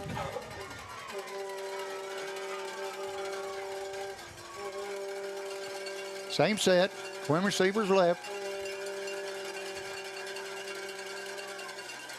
And this time he's going to hand off, and he's going down. I don't think he got much on that play. Somebody trailed, and I think Big Ron finished him off. No gain at all. 3rd down and 7. Big down right here for both teams. Dragons want to force a punt, and the Pioneers want to keep this drive alive. And Coach, Pioneers didn't bring their band, did they? Yes. Oh, they did? They were lined up out here right. when they came out on the field, and they had one of the breakthrough signs. I couldn't see from Yeah, right. Twin receivers right this time. This time the back is to the left. McCall's rolling left. He's rolling. He's throwing, and he just throws it away. He's going to bring up 4th down and 7. Now we got a penalty. What they got here? I don't know if we had a hold. We might have been holding. I did not see it. I just saw the penalty come out. Look like Keegan Smith. Surely maybe. Holding. I don't know. What's he got? It was from the back judge. Well, it was right there where maybe it was offensive pass interference. I did not see it. Well, here's the call. No flag on the play. 4th down. Okay. When they wave the flag like that, that means they're picking it up and there's no penalty. And on comes the punting unit for the Pioneers. It's a big stop there for the Dragons after a turnover. On the punt again, number 18, Landon Robinson. I'll say it again. I'd love to see us get one here. There's the punt. Nope, get away from it. Yeah. And that's going to die at about the 24-yard line. Not a bad punt. No, got a good roll. And everybody at home, you're going to see sponsors rolling in the bottom right-hand corner. I am not going to mention any of them tonight. Well, because that's that one right there, or not that one, the one right before that. My neighbor. Yep. Gorby's hay and straw. All right, the Dragons come out and trips left.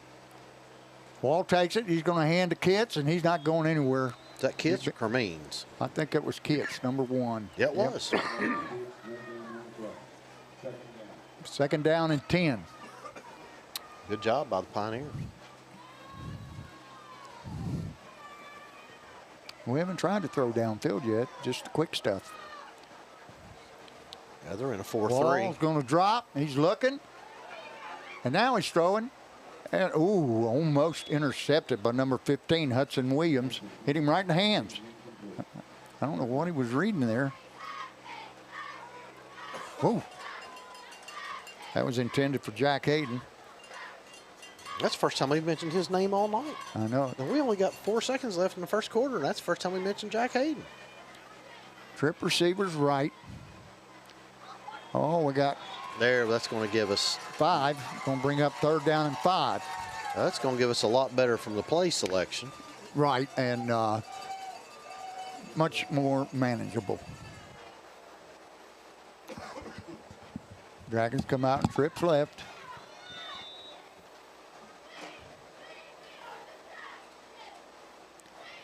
Wall, he rolls out to his left. Not going to make it. No. That pass was caught by C.J. Graham, but only for about 3 yards. Going to be a couple yards short of the first down, and the Dragons are going to punt, I think. Yep, that's going to be the end of the quarter, Coach. Yes, that is the end of the first quarter with your Dragons ahead 7-0 over the Zane Trace Pioneers.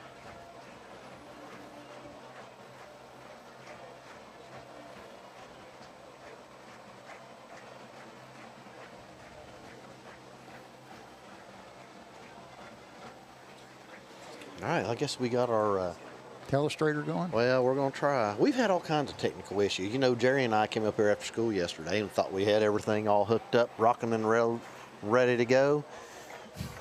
Brother, let me tell you what, we still put on a pretty good production. That's right.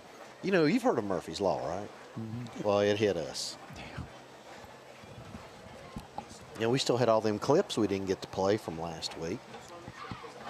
And folks, we do not have the scoreboard up tonight, so we can't give you any scores unless I just go look them up.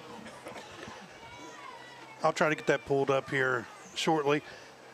While we have a second, I want to thank Dragon's Eye students that are up here tonight. We have Wyatt Kraus down there working. We have Logan Ortega. Well, the Dragons are going for it on 4th and 1. And it's going to be a keeper by the quarterback. No, that's Hayden. They had Hayden in their quarterback that time. And he takes it for a first down. We'll change of pace. Ball out to the 37. And they send Wall back in. No, they don't. Hayden is a quarterback. He's got Kitts and Cremines. He sends Kitts in motion. Throws him quick one out there over his head. That's a lateral. You got to get on that ball. That's a lateral. You got to get on that ball. Well, that's a big loss. Huge. And threw his orange marker there. Well, that's to tell him. That's to tell him that that's a lateral. I think. Big loss there of about 15 on the play. Brings up 2nd down and 25.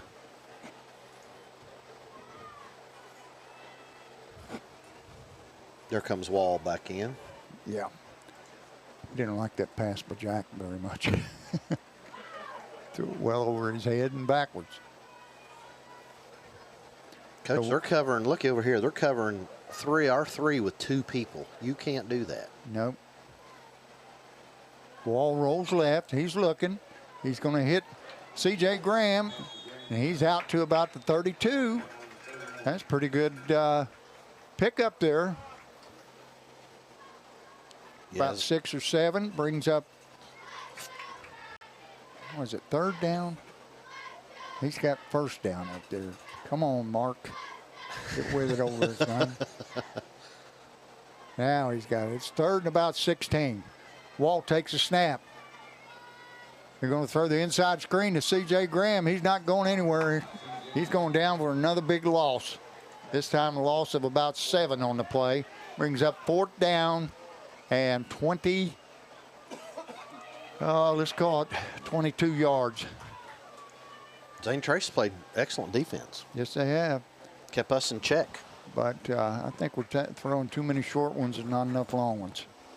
We haven't really tested their team speed with our team speed. Well, you got to throw one And deep here's the every punt. once in a while. I think that got hit. End over end and going out of bounds at about the 47-yard line. That might have got touched, Coach. They're going to call it the 44. Now he moves back to the 43. The referee is coming up here to help him spot it. And that is where they're going to place it, at the 43. Excuse me, 48.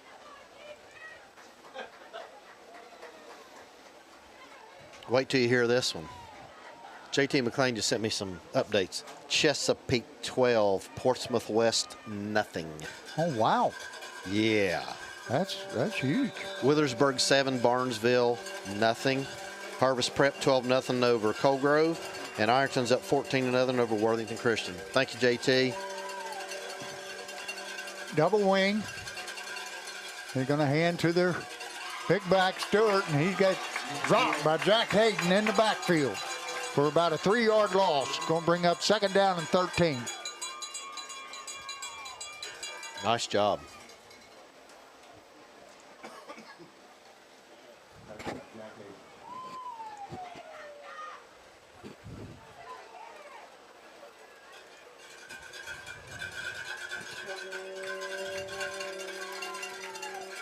And one receiver to the left. And we got they're going under center here. It's a slot, Coach, with a... They're going to run the toss sweep to Stewart. And he got pretty good yardage, about 6 on the play. Now, Coach, I'm going to point something out. So I want you to listen to me and watch. When they've got their big gains, what have they been in? They've been on an offset eye. Right. And that back's been deep, and they've tossed him the ball. Think about it. It's old school football anyway. Man. Don't see enough of that, do you? That was a slot left with an offset eye to the left, Coach. Yep. This time we're going to go slot right, and we're going back into the shotgun. 3rd down and 7. And we're going to hand off. No. And he's going to be sacked. And that is Davin Murray. Watch Davin fight through that outside. Oh, he didn't even have to. They didn't even block him. Brings up 4th down and 13. And on comes the punting unit. Number 18, Landon Robinson. Back deep for the Dragons, Keegan Smith. Boys, 4th down and 12. battle the defenses, Coach. Yep, we got 8:05 to go on a running clock. There's the kick. It's a little knuckleball. Get away from it. And it's going to be touched down there by the Pioneers, and the ball will be at the 23-yard line. All right, Coach. Jerry, you want to go ahead and finish talking about the Dragon's Eye kids up here? Because you can get to finish. Yeah, we have Macy up here working. We have Kira's over down there. Cole is down there also. Trips right. Wall takes a snap. Now they're going to throw deep. And great coverage there by number 6. Hey, Gracie. That was Aiden Dunn. Step for step with Keegan Smith.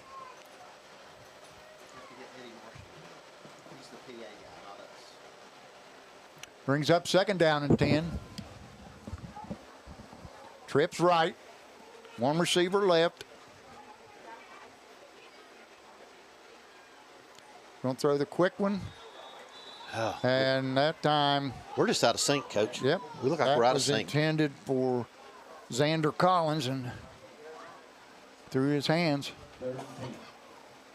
Brings up 3rd down and 10.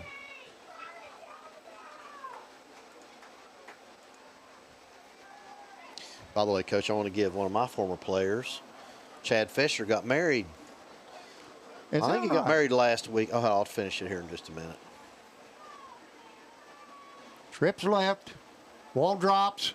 They're going to throw the screen pass to Quentin, and he's got the 1st down. Gain of about 15 on the play. Good call there. Good block out there. Yes, sir. And Quentin runs hard, doesn't he? Who was that tackle out there? Was that Stone? Dylan Stone? I think it was. Was it Dylan or was it Cornball? I think it was Dylan. This time we're going to give it to Big Ron. And they've got him. No. Well, they had him. But he keeps those legs turning, and he's going to pick up a couple. Brings up 2nd down and 8.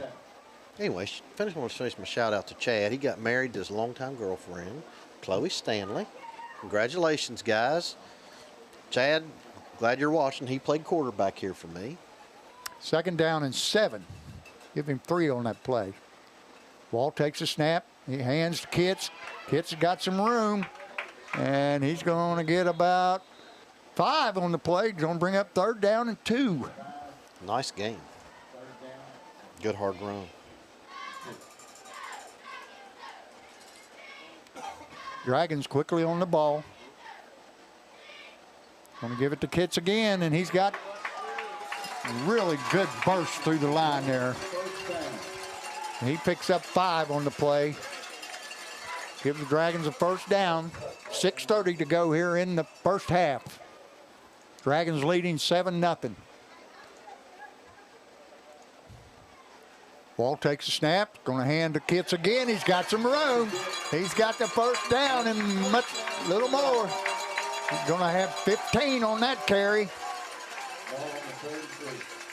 Dragons quickly on the ball. Going to call timeout. Somebody called timeout. That'd be Zane Trace. Zane Trace takes a timeout. Said, hey, you guys going too fast. That's right. Just call timeout. Hey, Coach, guess what? Heard from our buddy Bill Boyd.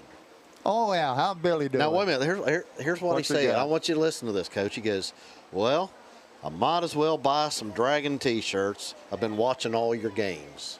So, Coach, we're going to have to get Bill a green T-shirt. So I got the alternative school. I got a text from Mr. Mark Irwin. Oh. Yeah. Says, hey, Jack, Mark Irwin here. Doris and I are watching. Got the iPad connected to the big screen. All right. Hello, Mark. Hi, Doris.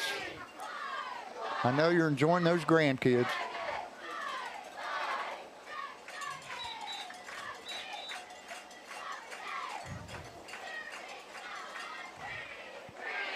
Dragons come out, trips left, 1 receiver right. There's a snap. They're going to run the quick one out here to Keegan. He's got some room. And he goes down out of bounds at about the 26. Well, he's going to be close. It's going to bring up 2nd down and a long 1. Dragons quickly on the ball. Let's hand it to the train. Let's watch him. Yeah. Let's get to first. Oh, he's going to be close. I don't know if he was down. Did he have a knee down? Looked like he rolled over on that. Yes, he's got enough. Dragons quickly back on the ball again. Same set. Trips left. This time they're going to hand to Bumpus. Oh, boys, I tell you, he was almost through there. If he gets through that crack, he's going to go. They got penetration. I think they had a game going right there. Well, he did get 2, so that'll bring up 2nd down and 8. Ball down at the 20. Dragons and trips left. 1 receiver right. Kitts. Oh. Looks like they're going to run the quick one again out here to the left. I don't know what they got. What they got? I don't know. I did not see.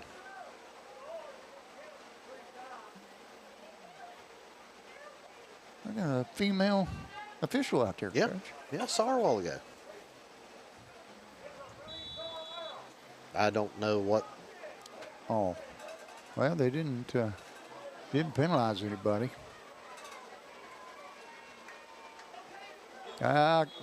Penetration again. Yes, he had its minimum there, maybe 1 yard. Brings up 3rd down and 7.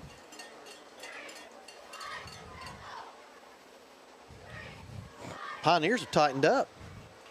Coach, inside that 20-yard line, or right at that 20-yard line, Yeah, headed the to the red Dragons zone. are in the red zone. We got trips to the right this time. Walt takes a snap. He drops. And they're going to run screen pass. And that's going to be enough for the 1st down. Nice touch on the ball that time. Yes, look at this. Good job blocking downfield that time by Keegan. Yeah, we also had a lineman out there. I'm not sure who that was. Dragons first and goal at the 6-yard line. 4:51. Gonna go to 2-back set. Yes, we got Kitts and Cremines in the backfield. And they're going to hand to Cremines, and he's in. Untouched.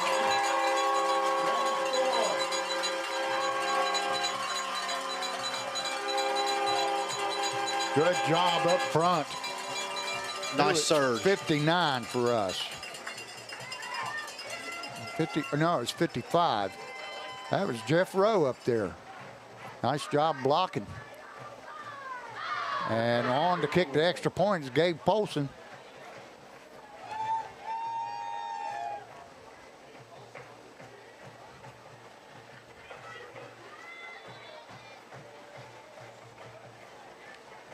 There's the snap, the hold, kick is up, and it's good. And the Dragons, with 4 minutes and 47 seconds to go.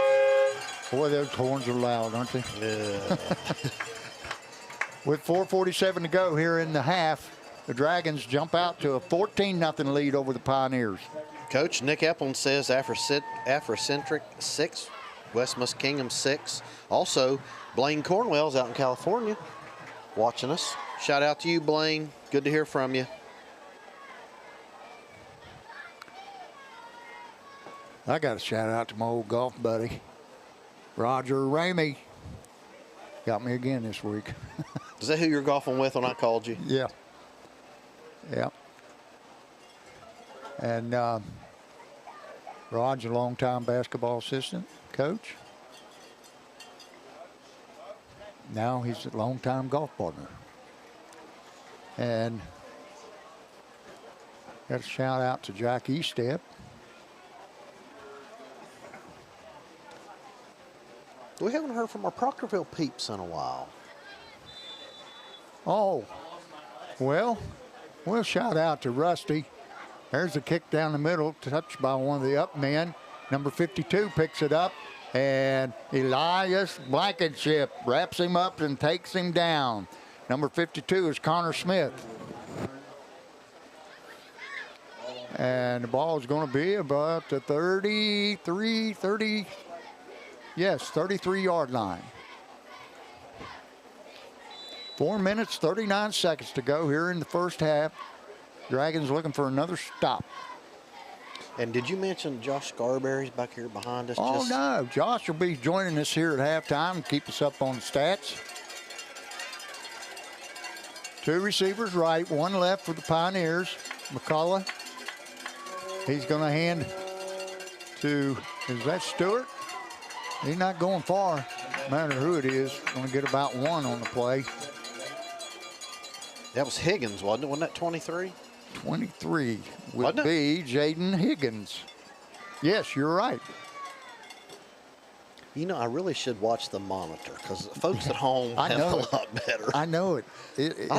I'm just used to watching from the window. Me too. And I'm going to start watching the monitor too. It's a great picture, isn't it? Oh, Doug does a great job. Yes. Twins right, 1 receiver left.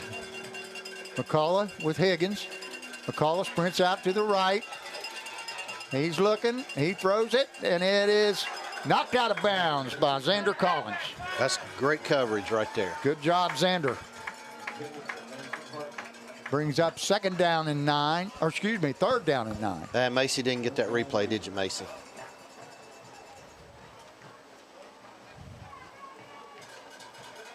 Jerry, did you get all the Dragon's Eye people?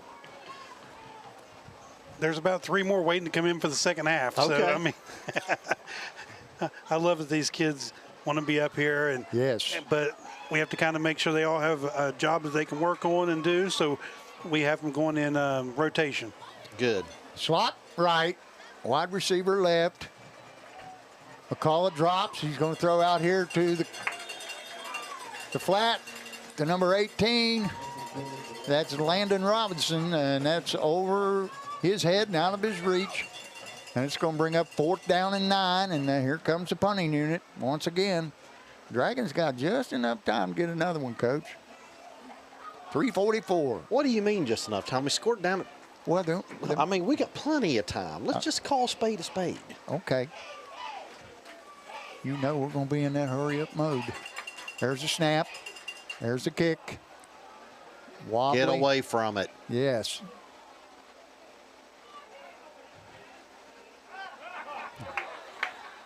Keegan, why? Why would you do that? He just wants to give me a heart attack. Well, I ain't giving you mouth to mouth, so you just might as well forget it. I can see it now. Here you are. Hey, look at the scoreboard. Jerry got it All up. right. Boy, look at that. Worthington Christian within 7. Yes. Nelsonville York up. Look at that. Portsmouth and Amanda, close game. Wow. Portsmouth is up now on Amanda. Yes. Barnesville's down to the Pirates. Well, Coach You Gorman, picked that one. I'm telling you. All right. Dragons is twins right, 2 backs. Sends Jack in motion. This time he hits him on the quick one. Jack's looking for some running room. He found a little bit. He's going to get about 4 on the play. You got something out of nothing. Watch this, Coach. Now, that's Right. a great job by CJ up there. Look at CJ. Yes. That's a great job. Staying with his man. Give him 3. Brings up 2nd down and 7. Ball resting at the 35. 3:25 to go. Wall takes a snap. He drops. He's looking. Long. Throws pretty ball deep. And That's a I think somebody miscommunication. was on the wrong page there, Coach. Yes. And you know, Jack was standing right over here wide open. You all didn't see that at home, but there wasn't anybody within 10 yards of Jack. Right Coach, over here in It's the like flat. you said earlier, they've got 2 guys over here trying to cover 3. We had 2 receivers go out. They went with him, and Jack came out of the backfield. Nobody out here in the flat. Well, here's what I think. I think wherever Keegan's at, they're doubling him. If you watch, they've got somebody on him. They were putting somebody over top. Now, of course, I say that, and here they don't do it. But All right. Send Jack into motion again. He's looking, and then he's going to run the screenplay out here to Quentin Cremains, and he's going to have close to a first down. I believe it's going to be enough. nice blocking downfield. Oh, no way is that 4th down. Come on, guys. Look at the chains. Yeah, they're going to have to no way measure that's- that. They're going to have to measure that. It's definitely a first down.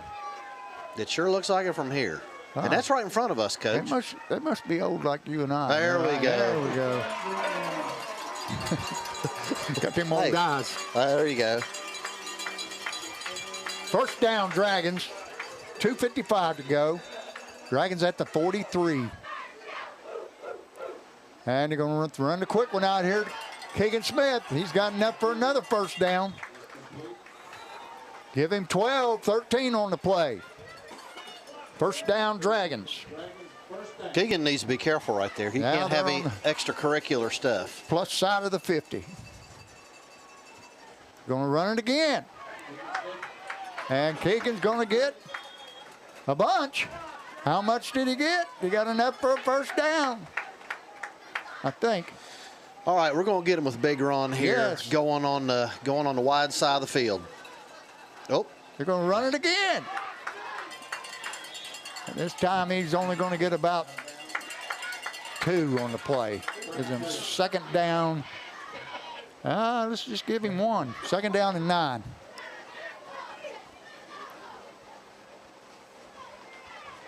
Think about it. Big Ron Bumpus in the backfield.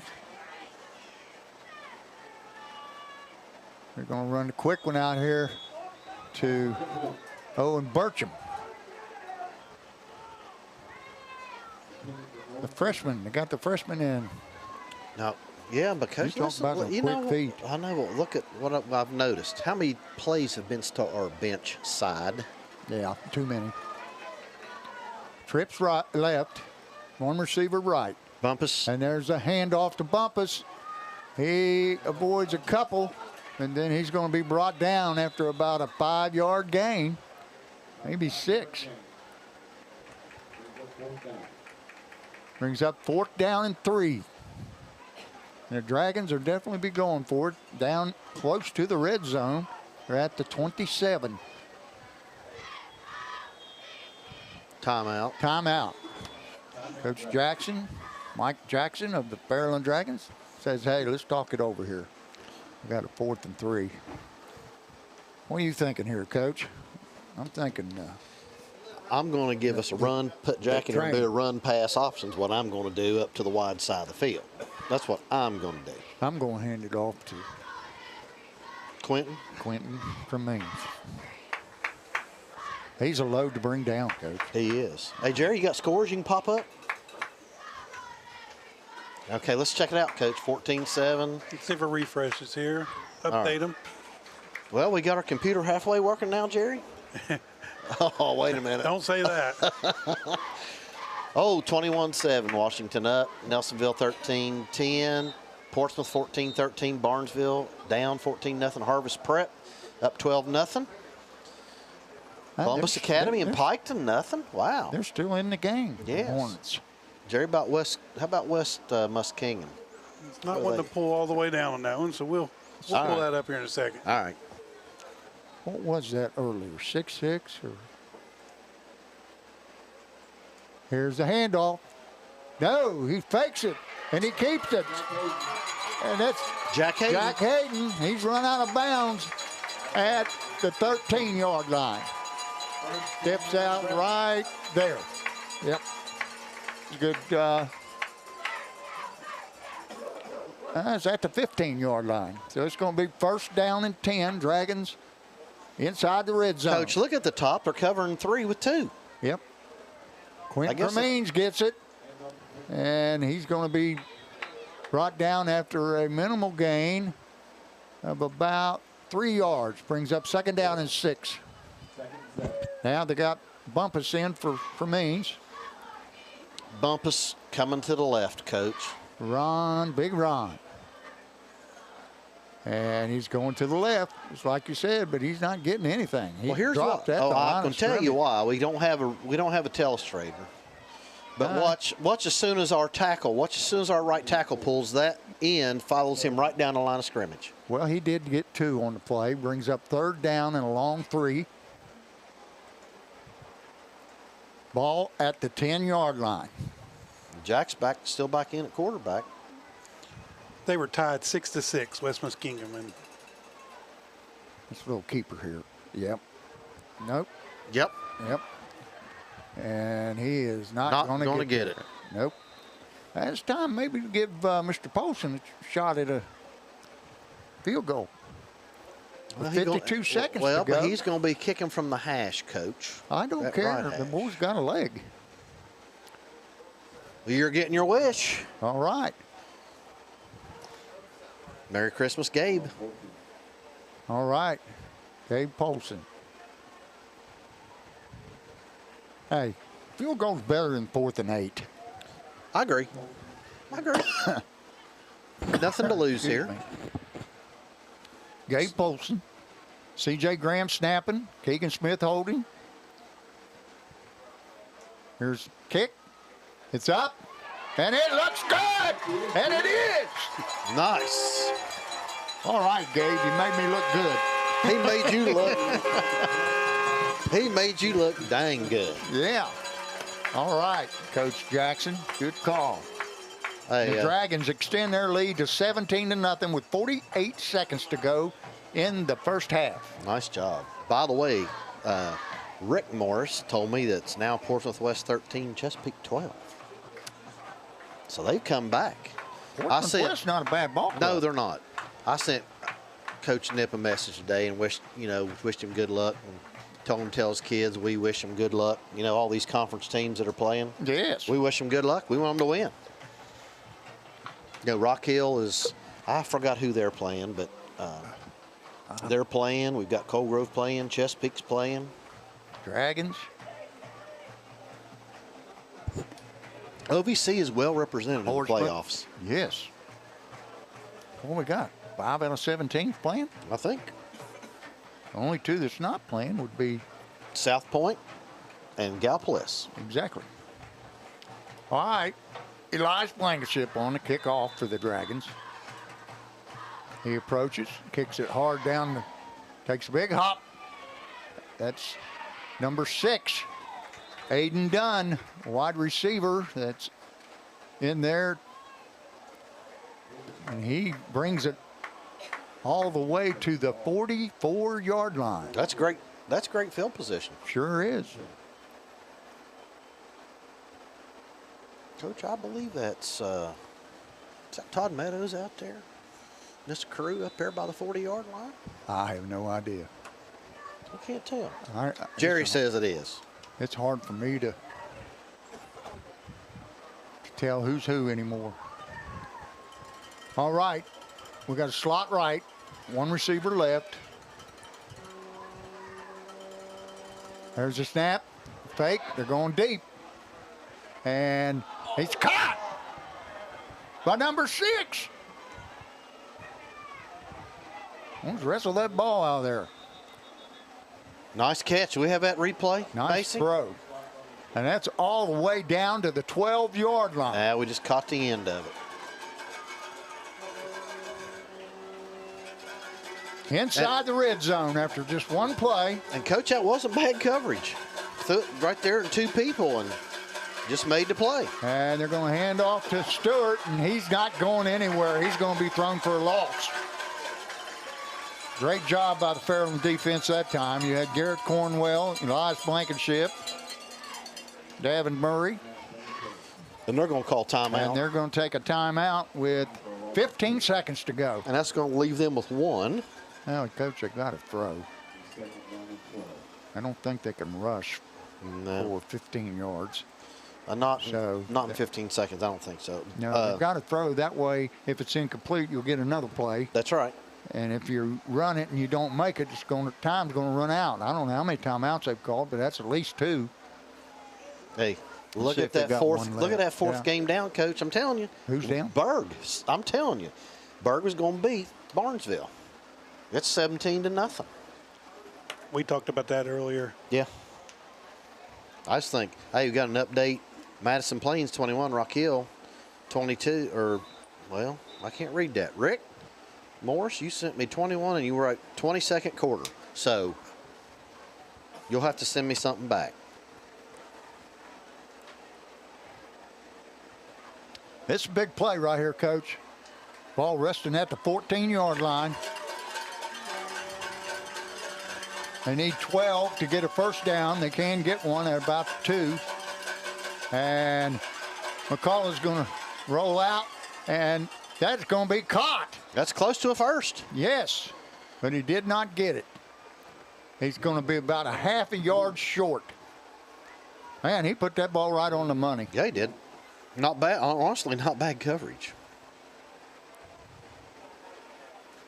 Now what are you going to do, Coach? 3rd down and about half a yard for first down. I'm going to throw something quick like a hitch. It's only 9 seconds to go here in the half. I'll tell you what, I'd be in press coverage not letting these guys get off the line of scrimmage.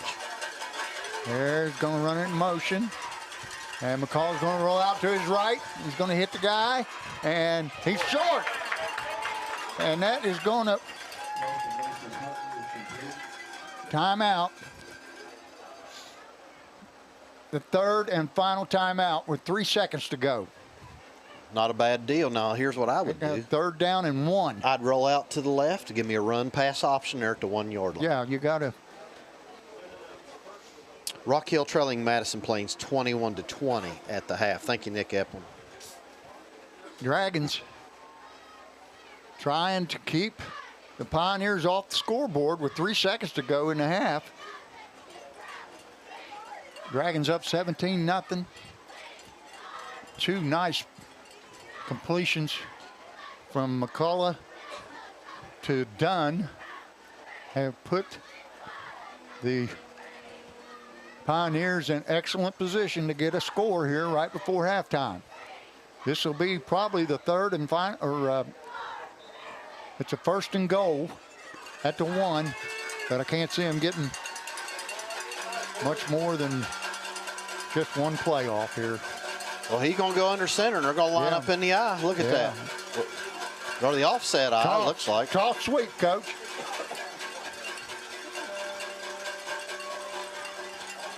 It's a run pass option. Oh, he dropped it. And that's the half. The Dragons hold. For your score at halftime, 17-0. Dragons over the Pioneers from Zane Trace. And Coach, that was not a bad play. No. Call. That's not a bad play at all. The kid just dropped it. And I saw a little green grass out there. No. Might have had a chance to take it on in there. Well, maybe. I don't know. Hey, real quick before we get off here, shout out to Steeler Leap. I'm going to shout out to our Fairland D team for making the gold bracket one game from the Turf Bowl. Had a tough loss to Buffalo. So Eric Ferris, congratulations to you and your guys. Nathan Spurlock says to tell Maddie Short is watching us tonight. So Maddie, I guess you're lost without your twin, so you couldn't come to the ball game. So that's an inside joke. She'll get it. Yeah. Yeah, and I had an inside joke for my buddy Roger Ramey. Well, did you tell it? No, I didn't. I just going to tell him to make sure he's told Otis I said hello. Oh, okay. All right. Well, you know, I don't. Josh is not done with. Is not done with the stats, but Jerry, is there anything you want to go over real quick while we're here? Oh, I want to thank Josh real quick down there. He's at the other end of the press box right now. He's got his headset on. I don't know if we got him mic'd up or not. Yeah, he made it because he was working. He was working. Josh Ross? And yeah, he made it. Yeah. But we have two of our Dragon's Eye students down there working on computers, running game clock and running some other scoreboard stuff, and he's helping them down there while I'm running the central up here. So I really appreciate everything he's doing down there. He's right behind you. Right behind me. I do appreciate it, Josh. And Doug's doing a fantastic job over here. Well, what can you say about Doug? As always, I want to apologize to everybody about the computer situation. We're trying to get that taken care of. I hate that there's glitches because we strive to have a perfect broadcast as much as we possibly can, but we're going to get there. It gives us stuff to work on. That's right. And still give the kids a chance to build stuff. Hey, you got that pumpkin picture? I do. Let's pull that up. Well, we got to kill a little bit of time so Josh can come over here and give us some stats. Okay, I want to shout out to the family. Pegster, she's watching, along with Ashley and Matt and Stella and Cash. That'll make you laugh. Then we'll have Holly and Keith Donahue, along with their daughters Lola, Rosie, and little Frankie June. You should have seen them dressed up as Beverly Hills Troop last night. I saw a picture of them. Yeah. It was pretty good. Yeah. Boy, I'm going to tell you, that Holly, she does you ought to have seen the time they dressed up as Hocus Pocus. I'm telling you, that was awesome. Ron's run to his fumble in that basket, does that count?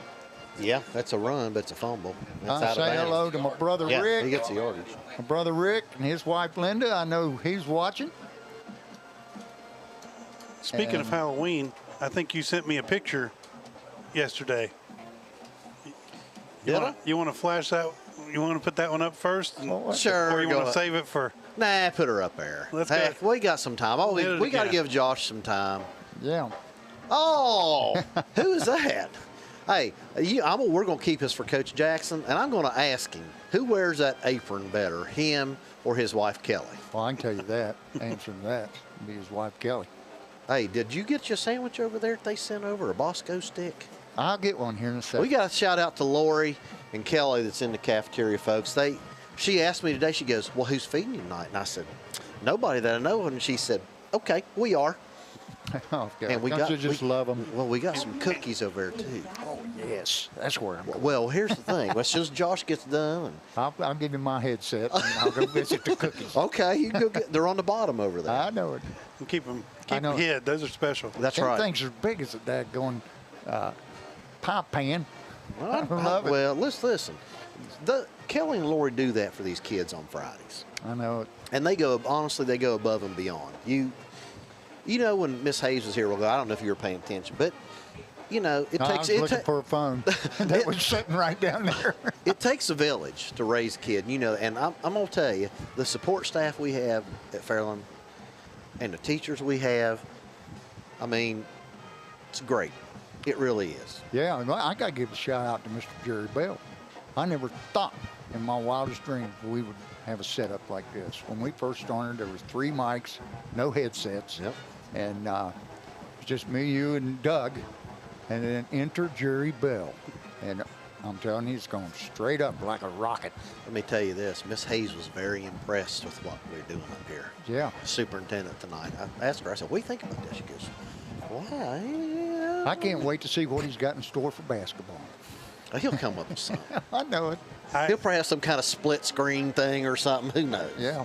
We were talking, I forgot who asked me, but they were like, how did this come about where you decided to help with the live streams and do some of this? And when I first got hired, I was hired for the art teacher position here at the school. Yep. But one of the duties of the art teacher was they did the news broadcast also. So I came in and it was instantly like, okay, what are we going to do here? And I saw what technology we had and what we needed to do. And then I talked with our principal, Miss Leap, and I talked with Miss Hayes, and they said, well, you put together a proposal of what we might need to get some of this stuff together to update that news, because I think it's the same equipment they had been using for at least probably 10 years or more. Yeah, And that stuff was old.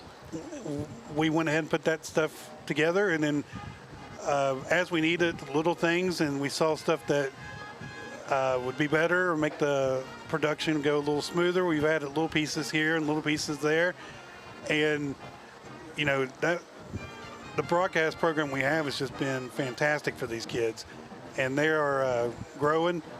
Hey, they see the Jerry, potential. Here's what I want you to do. Listen, I want you to explain to the viewers at home, we are one of the few that's getting to stream this high school football. I want you to explain that to everybody. From the OSHAA standpoint, we get to stream this game because we are a student-run broadcast. Our broadcast, we have a student producer who down there tonight was, I believe, Wyatt Krause is being our student producer down there. And they help us gather everything, work out with you, the schedules, how we're going to handle all the cuts and what graphics we're going to do. And they work with me hand in hand to make sure we can get all that stuff put together. We worked all week long for that. So other broadcasts, if they wanted to stream the game for OSHA, they would either have to pay OSHA to do it. So you might not see the big sponsorships popping up there today. We have them in the corner, the ones that sponsor us all year long. That's right. But we don't do monetization either. So that means we don't charge any of our fans at home to watch this broadcast. So by us not doing monetization and the fact that it's student run, is what allows us to do these games during playoffs. I don't know how many we'll get to do. Once it gets to neutral sites, it makes it a little different. But I'm sure Coach Corby will be in communication with them to see if that's something that we can do. But it's a big shout out to all these students that run. I just had 3 of them tap me on the shoulder wanting to know if they're up for second half because they want to get in here and start working on some of this. So when we take a break for a second, I'm going to go and work out the schedule and get them on different equipment and move them around. All right. Well, thank you, Mr. Bell. Josh, good to see you, brother. Okay. Let me see. Have we got him on, Jerry? All right, let's try now, Josh. Got it on? Yeah, all right. Hey, everybody, Josh Scarberry's here. He's got some stats. So, Josh, you take her away, buddy. Yeah, it was a good first half. I think the whole difference is the Fairland defense was fantastic. They held Zane Trace to a total of 76 yards and 1 first down. Now, they did give that first down on that penalty there in the first half. That's the only other one they had. Offensively, Zane Trace 3 for 10, 54 yards. They had the big play right there at the end, but they held on right there. Honestly, looking at the offense for Fairland, it's been the fumbles. Yes. 4 fumbles. We've lost 2. Well, and you count that lateral there with Jack Hayden on the pass there. So, I mean, that's 4 fumbles. But we're 15 for 21 for 142 yards and a touchdown, and not a lot of big plays there. Now, on the ground, counting that run that we fumbled down here, 22 for 164. We got 306 yards in the first half. That is crazy. We've moved the ball very well. We just turned it over. Right. And, well, I mean, that's been the slow and stop there. You know, as a coach, that drives you crazy, those turnovers, especially in the playoffs. You know, we can't continue to have turnovers if you want to advance. Sure. You just can't. But, man, did you get their total yards they had? Yeah, total in the first half, 76 yards. 306 to 76. 52 came on the final 52 seconds there on that. That's right. How long was that pass? That 40-yard pass? It was 44 yards, I think. Okay. 44, 42. Because they got all the way down to the 1. But Fairland's defense been fantastic, like they have been all year. I mean, yeah, we don't mention that enough. We talk about offense so much, but really, you're right, that the defense has really carried us. Yeah, I mean, this game would probably be another 2 scores up if we didn't turn the ball over, but I look for them to come out in the second half. And it looked like the last drive there, we really started opening up the run game. Yes. They've been kind of bottling that up early in the first half, but in that second quarter, we ended up with we had 64 yards. Now, that was less than the first quarter, but we had that massive run there on Bumpus went on that one. They're looking good. Penalties seem to be down. And Quentin Cremeen's a train there, 2 touchdowns in the first half. That's awesome. Even got the kicker on the board there with a nice little field goal. So hey, I'm glad for Paulson. All right, everybody, we're going to get off here. You got the Fairland Marching Band out there, Mr. Chris Shue, Mr. Evan White, Miss Holly Hayes Martin. You guys enjoy the show. We'll be back in about 10 minutes. Thank you, Josh. Thank you. Arranged by Evan White, this year's show combines the Paul Connery style of the Upside Down with iconic music from the 1980s. We'll begin it with a song you recognize from Stranger Things Season 4. The epic anthem, Separate Ways, Worlds Apart, by Journey.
Whether you're running from the Demogorgon or just rocking that 85, this track sets the mood for any dark and perplexing adventure.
And now a hauntingly powerful song, one that echoes through Hawkins and beyond. Phil Collins in the air tonight. For the anticipation as our musicians take you into the heart of the Upside Down.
For our grand finale, we bring together two iconic tracks that define the battle for survival in Stranger Things. We will feature our percussion section with the driving intensity of Master of Puppets before the band soars in with the haunting melody of Running Up That Hill. These two worlds collide and struggle in hope of the final game.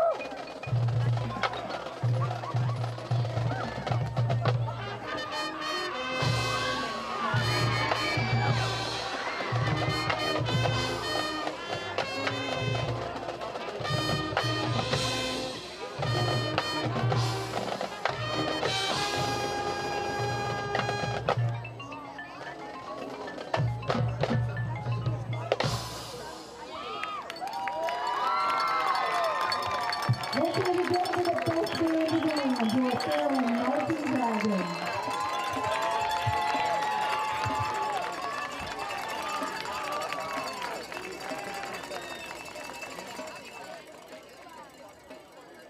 All right, we are back, Coach. How was that third chocolate chip cookie you just ate? That's just the second one. Oh, well, you know they're going to be gone. Oh, man, I'm telling you. The guy down there from St. Trace got him one. I said, I see you found the cookies. She said, yeah, I'm going to eat this popcorn later.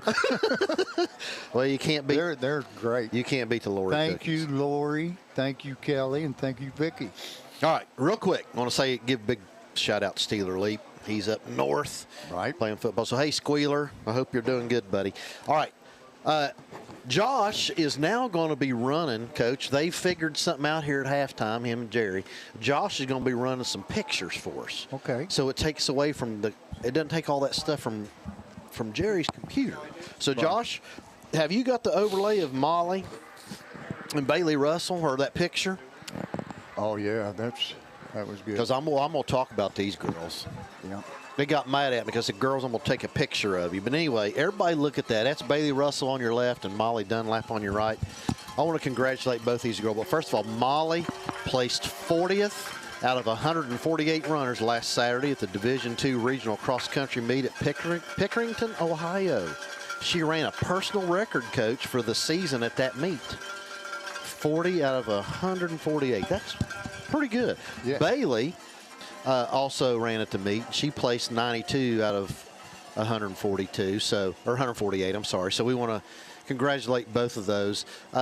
They were not only regional qualifiers, Coach, but they were also all conference and all district award winners. And they are coached by Dara and Phil Snyder, who, by the way, were recognized as all conference coaches this year. Yes. So congratulations to all them. I got some more here. We got to get these in, Coach. Oh. Congratulations to Jeremiah Pfizer, first team all-district in golf, and E.B. Hall and Eliza Wilson, honorable mention, all-district golf team. So congratulations to them. We got more.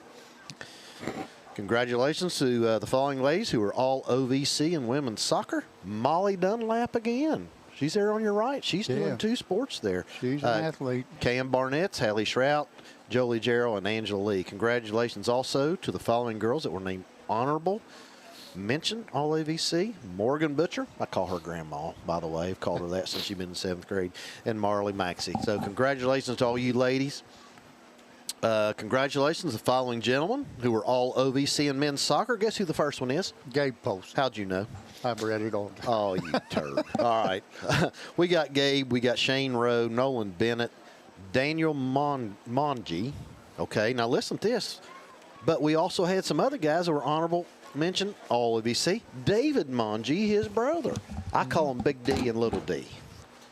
So Daniel's Big D and Dave is Little D. But the problem is, Little D has grown. He is now taller than Big D. Also, Cooper Charles, he was also all OVC. But I got one more that's even better. Trevor Lucco was the OVC Offensive Player of the Year in soccer. So, Trevor, congratulations, buddy. Comes from a great athletic family. Yes, he does. I call him Lo Chow.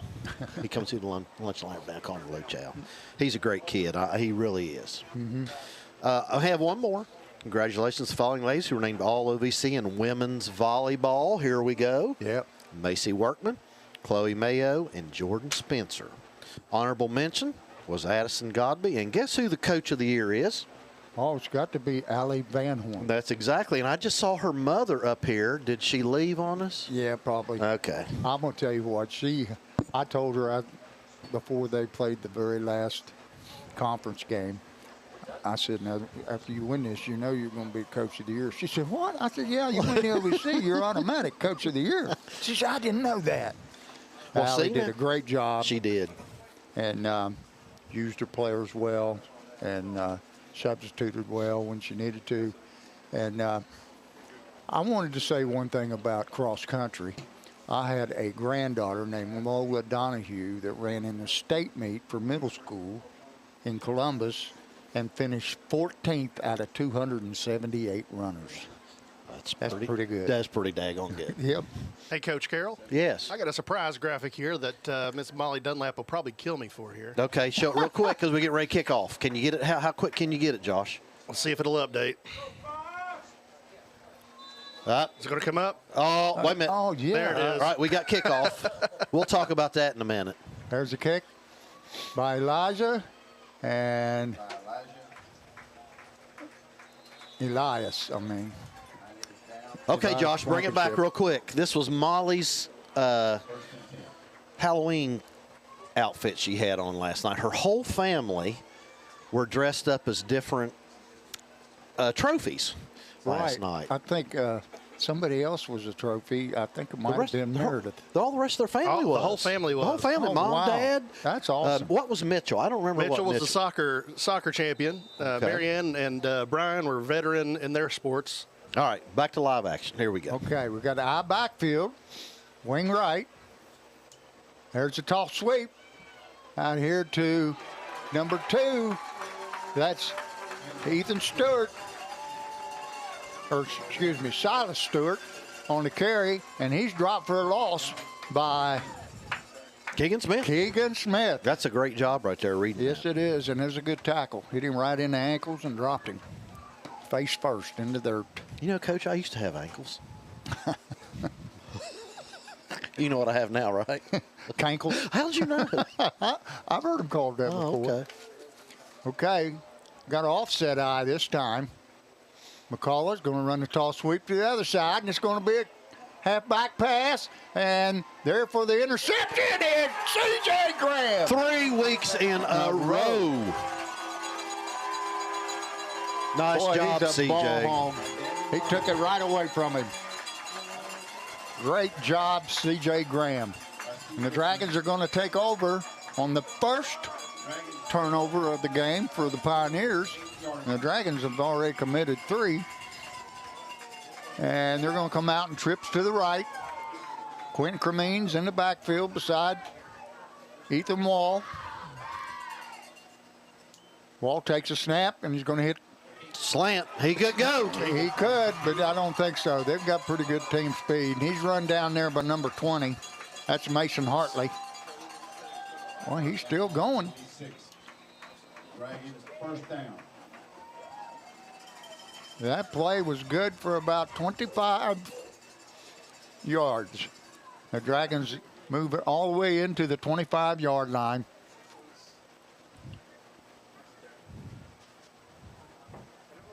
Same set.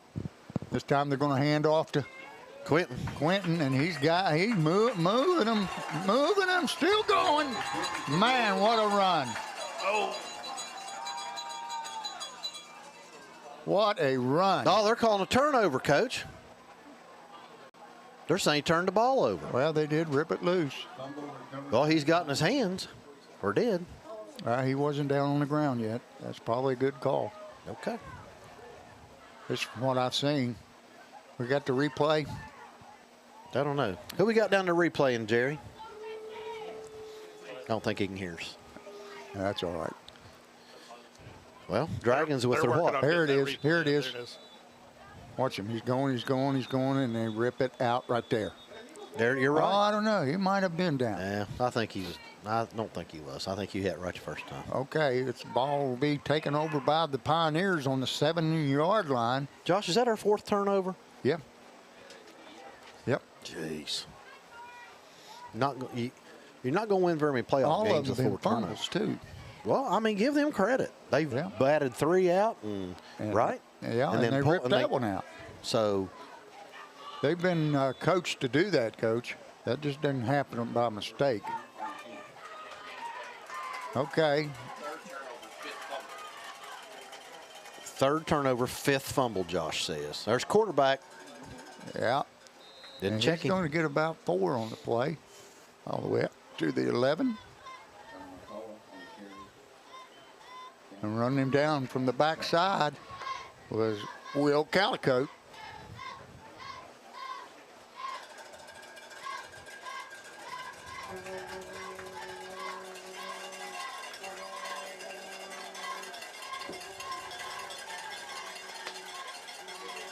Slot right. They're going to hand off to number 3. He's not going anywhere. Oh, he met by a host of Dragons. Yes. Gavin Murray. Oh, it was. Will Calicote. Man, there were several there. Mm-hmm. They're going to try to run on the right side of Mooner. It ain't happening. Mooner's going to make a big pile. Yes. Mooner's a big boy. Yes, he is. But you know what? He comes through lunch every day, eats a daggone salad. I have to tell you about the salads in my class. Oh. Looks like we're in a 5-man front, Coach. Send it back in motion. They're going to sprint out to the right. And then we got something. Somebody must have started too quick. Coach, that looked like an eagle front. Yeah. Did you see that? We got illegal shift on the Pioneers. That's going to back them up 5. Jerry, we don't have that, so I can tell us straight, can we? That's Not going to that- take it back to the 10-yard line, so it's going to be 3rd down and 8.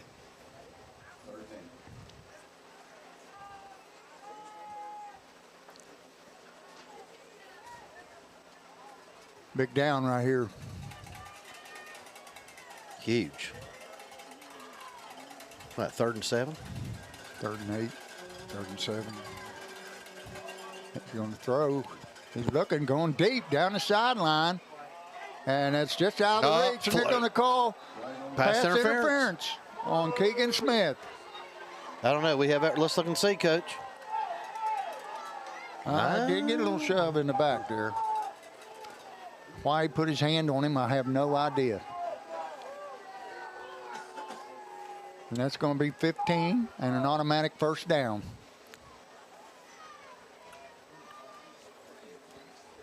Going to bring it all the way out to the 20. Let's see, 10.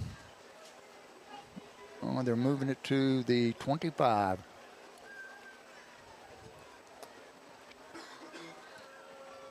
Not a bad call. Yeah. I just don't understand why he even put his hand on it. So it's 1st and 10 for Pioneers. We'll send it back in motion again. They take the hand off. Quarterback. Nice play. Oh, Wow, run that dropped. back. Is that? I think it's bigger on Quentin, maybe. I'm not sure. Nope. Nope.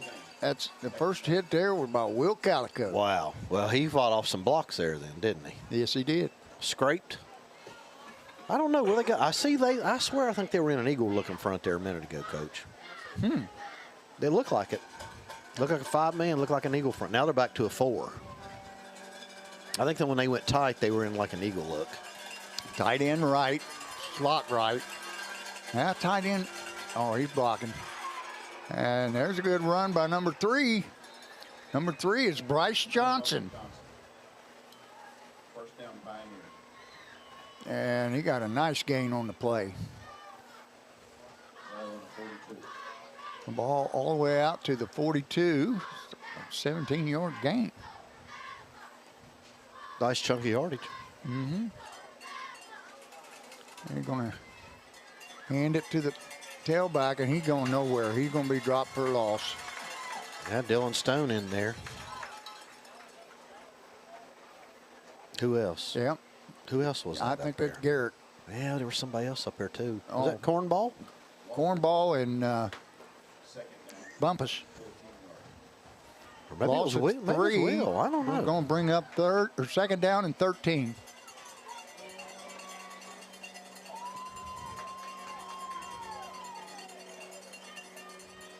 Slot right, wide left. McCullough in the shotgun, alongside Stewart. He's looking for the deep one. That's that Fox play. Oh. Faked going short and then threw it long. You got the replay on that? Okay.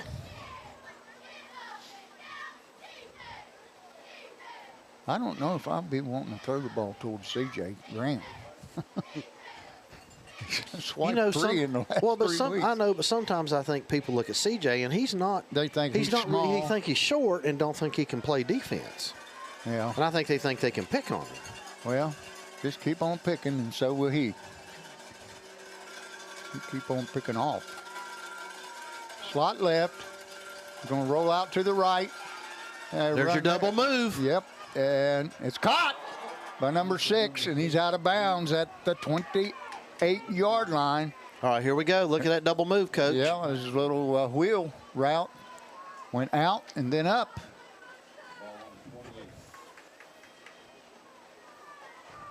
Dragons need to tighten up here. We're giving them, that's really the yardage they've gained, Coach, has been these long passes. Exactly. They haven't got much on the ground.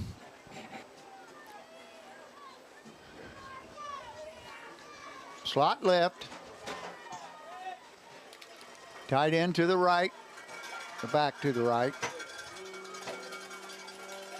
And they're going to hand off to Stewart, and he is knocked down hard by Ron Bumpus and Keegan Smith. Ron got him, and Keegan, no, it wasn't Keegan. Must have been the linebacker. Might have been. I don't know. I don't know either. I noticed Rusty over there at the down or at the. Yeah, Rusty he Smith and Krista. Hello, Baisley and Raya, Braylon, Amelia, and Micaiah. All right, McCullough's rolling left. He's going to throw short, and then he's going to be dumped there by, I think, is that Jack Hayden? Jack Hayden on the stop. No, I think it was Xander. Xander Collins. Nice tackle. He really closed the gap there. 3rd and 7 or 3rd and 6, Coach? Yeah, let's call it 3rd and 6.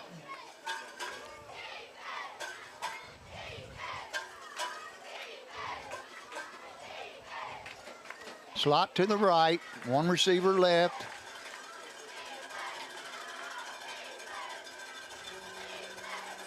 McCullough, he's looking to throw again. There's your wheel route. Ooh. Davin would have looked up. He might have had it. He would have had it. Look at this. Right there. Oh, he didn't see it. He was intent on inflicting pain. I believe he was. He was like, catch it, sucker. Okay, it's going to bring up 4th down and 7 or 6. And Pioneers are going for it. We got 5:29 left here in the 3rd quarter.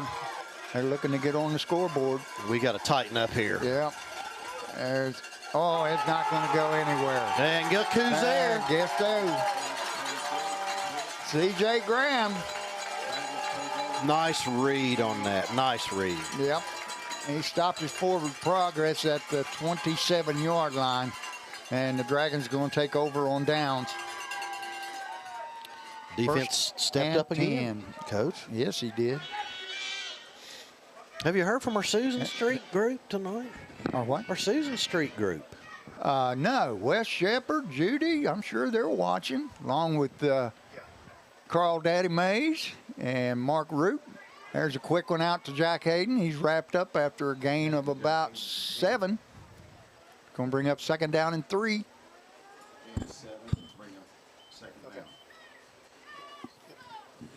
Dragons quickly back on the ball. 2 receivers either way. Bumpus in the backfield. And they're going to throw the quick one out here to Jack Hayden. And he's going to get close to a 1st down. Depends on where they mark it. Coach, how many of those quick ones have we sent to our bench side tonight? A bunch. And that's good enough for a 1st down. Awesome. Ball resting at the 38. 3 receivers right, 1 left. And we're going to hand to Ron Bumpus. And Ron's going to get about 2 on the play. Brings up 2nd down and 8. Now, if they keep playing this defense and we're going to run this same formation, we're going to run a little slant right here. You watch and see. Look how much space he's giving him on a slant. 10-yard cushion. Look at that. Yep. They were double covering him earlier. But they're still covering 3, which is 2 over there. They're going to run the hitch. And he's going to get about 5 yards on the play. He's going to bring up 3rd down and 3. See how open that slant was right there? Yep. Easy for us up here, isn't it? Mm-hmm. It'd been nice to call a game from up here, wouldn't it? It would be. 2 receivers right and 2 left. Bumpus in the backfield on the right side. And there's the quick one to Xander Collins. You better hold on to that football, Xander. Xander gets the 1st down with a gain of about 7. A little in route. Yeah, I think they're finally seeing what you're seeing, Coach. A lot of cushion. Well, let's see how their defense sets up now. Now we're going to go trips to the left, 1 receiver right. And still covering with 2, Coach. Look. Mm-hmm. And there's a quick one out there to Owen Burcham. Now he's back this week after about a 4-week absence. Is that right? Yeah, he had I think it was an ankle. I think that's what he told me. Oh, my. Yeah, This is his first week back, I'm pretty Right. sure. Well, he got that one for 4 yards. Brings up 2nd down and 6.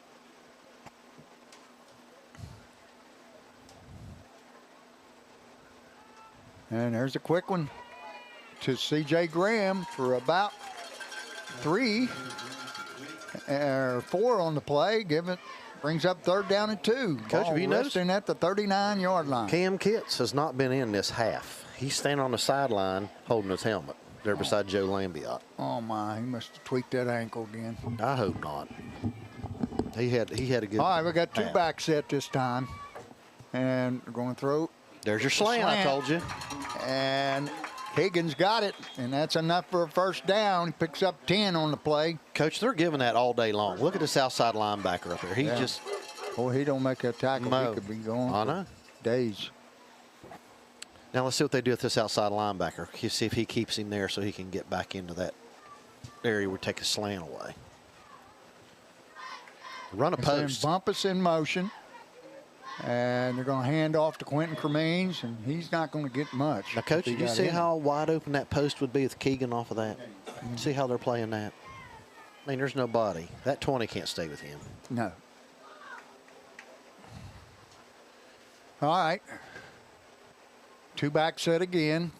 Twins right, 1 left. Send Bumpus in motion again. And Okay, this he's gonna time throw the gonna fade. throw deep, and he's got it for the touchdown. Keegan Smith. Ethan Wall to Keegan Smith. Very nice touch on that ball, Coach. Beautiful. Dropped that thing right in the bucket. Beautiful. Right over their boy's shoulder, right in the bucket. And the Dragons jump out to 23-0 lead with the extra point pending. On the kick it, Gabe Polson.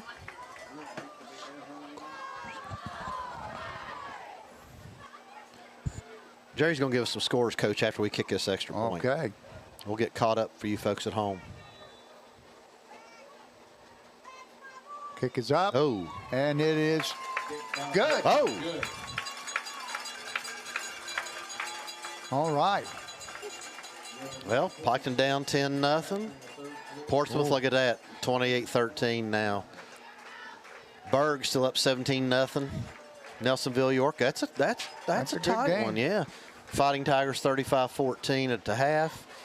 West Muskingum Tornadoes. Don't come back to Fairland. It looks like it. And we got Harvest Prep down there, 20, and I don't know what's the Grove going to be there. Jerry, can you move that or not?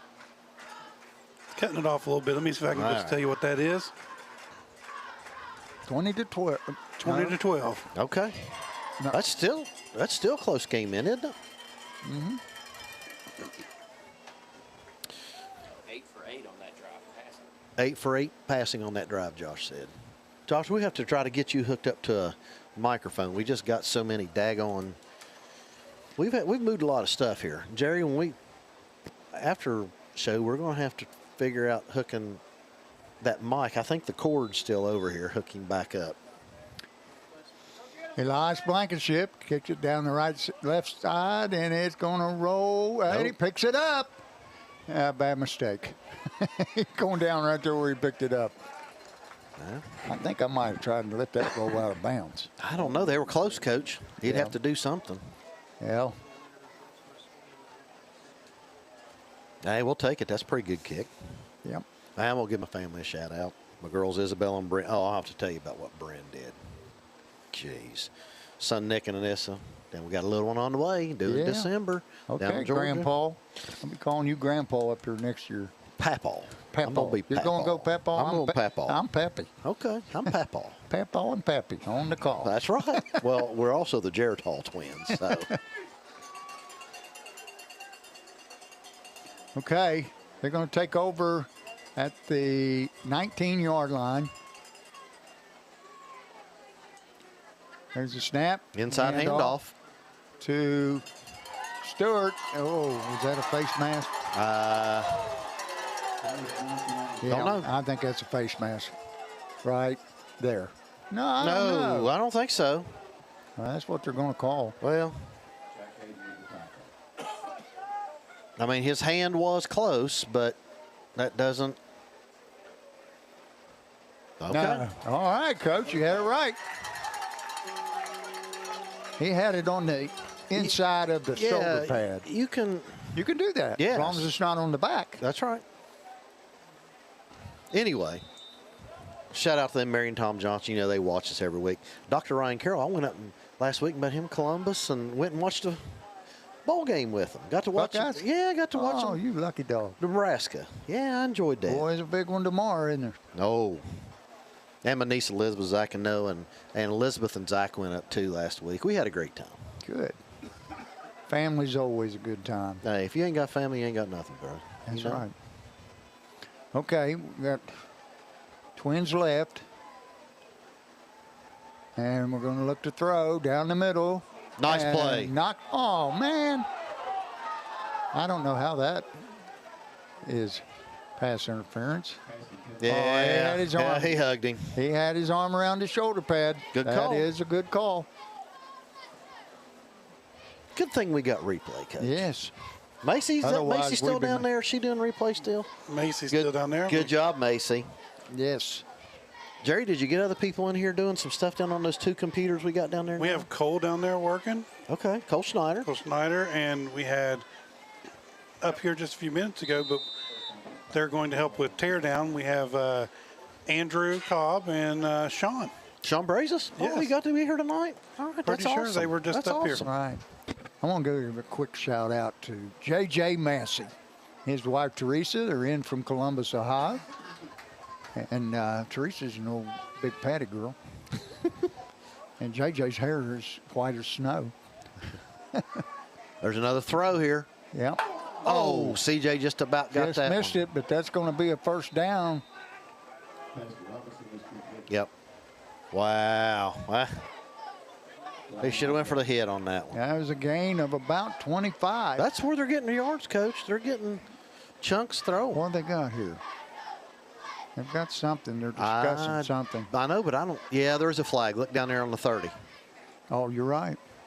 Maybe I don't know illegal what they man got. downfield. I don't know. I'm not even going to guess because I wasn't watching. Just not going to. 26 seconds to go here in the third quarter. Dragons up 24-zip. Hey, we need to have a shout out to Dottie Stewart, Mike. Donnie Stewart. Yeah, that's Yes. that's Jeff Coach Gorby's 3rd grade teacher. And Yeah. her son Ryan, you know, he played Yeah. basketball for me back And in me. the day. Yeah, that's right, he did. Yeah, lefty. But we're giving our age away, aren't you? Yeah. That's all right. They know we're old codgers. That's right. Legal man downfield. Man, did I make that good Yes, call you or did. what?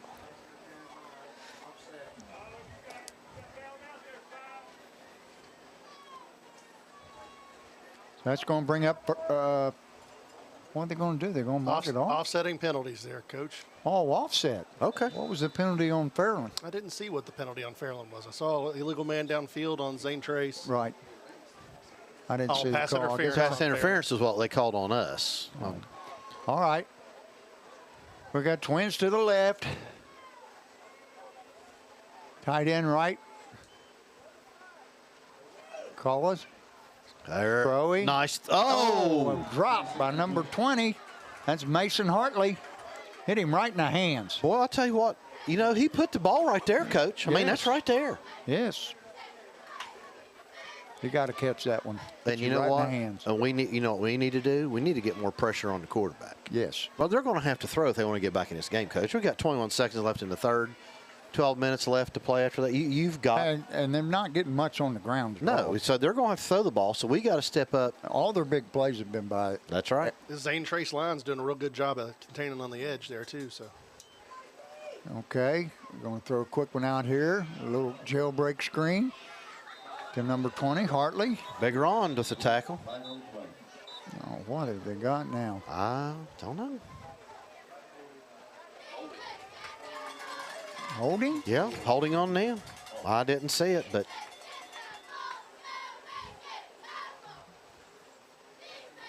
we'll That's take going it. to back them up. 10.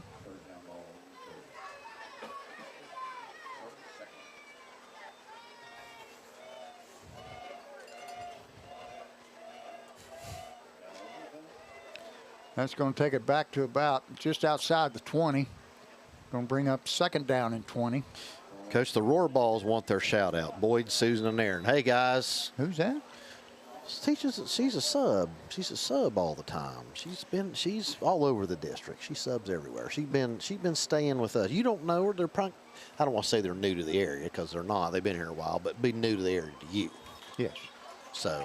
On that alma mater, Coach, the student with the all green face looking like the hawk. That was Aaron. If you guys remember seeing it. Oh, so listen. We got this break. I got to tell you what my daughter did to her dog. Now listen to this. Oh, I'm glad it's her dog and not her car. Oh. I know she just got a new car. So she's living in Charlotte. So she sends me this video. Now, I want you, she got a 7-year-old blue pit. That thing just lick you to death. I mean, it wants nothing to do with anybody. You know, she doesn't know you, she want nothing to do with you. But she's not mean, you know. Mm-hmm. She sends me a video. She got her in a pig outfit for Halloween. A pig. The poor dog. Well. See, you don't even know what to say. I don't. Oh. Well, I got my dog, or my wife got my dog, a shock collar. And I've been studying on how to use it. Why? Just because she barks at you when I walk in the door? That ain't the problem, brother. It's all these bite marks on me, and I'm about to heal up, tell you the truth. But she barks and barks, and she pesters the crap out of Roxy. And she just, you know, she goes up to everybody. It's like nobody is a stranger, but if you knock on that door, brother, woo, look out.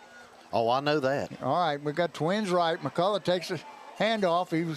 He faked the pitch, and he got good yardage on the play. And, Coach, we had a blitz right there. Yeah, we can run that back, Macy.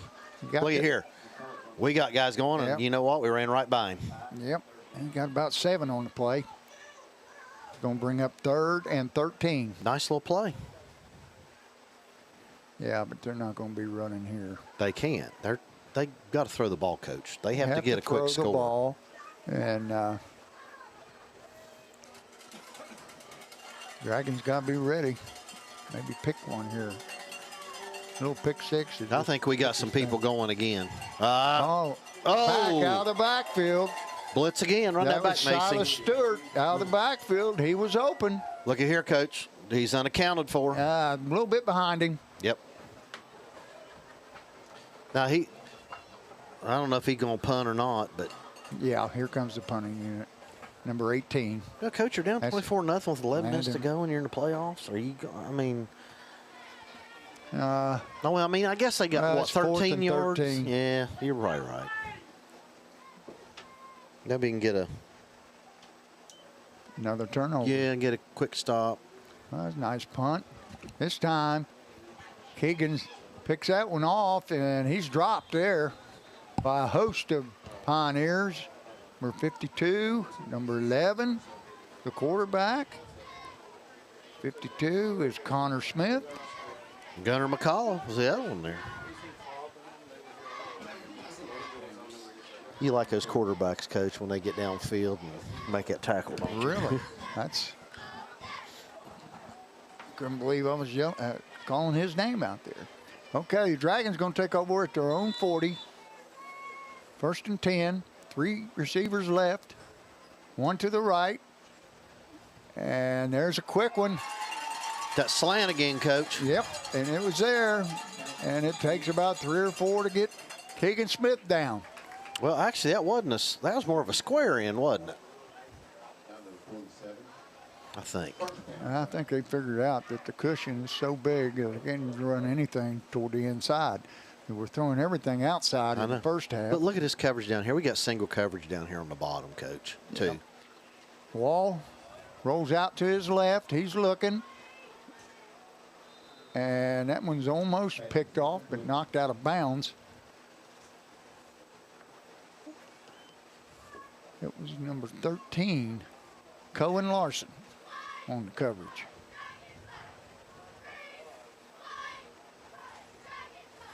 Second down and 10 for the Dragons. Coach, we might as well ask you, did you get anything to eat over at halftime besides them cookies? No. Got some good grilled chicken over there in the Bosco. Oh, we're going to hit it here. Oh, okay. As soon as the 3 receivers right, they're going to run a quick one inside. Yeah, gonna there's be a 5 flag. yards. I think don't it's know going what to have that a is. legal man downfield. I might be wrong, but it's sure like we had a couple linemen down. Well, it looks like Dylan Stone might have been down there. He's still downfield. Coach, I wasn't down there. He's 5 yards downfield. You kidding me? No, that wasn't me. Look at him. He's got his arms out. Why? Why me? Second down and 15 to go for the Dragons. Second down and 18. Only second and 18. Second and 15. Oh. Well, Eddie said 15. Or maybe I misheard him. I think he said 18. Okay. Yeah. Wall looking to throw the screen pass. It's not there. And now he hits Bumpus. Bumpus he got about 6 on the play. And Coach, So bring up third down and 9. you know why we didn't have a guy? Well, I don't know. Did we have guys downfield on that? I sure look like it to me.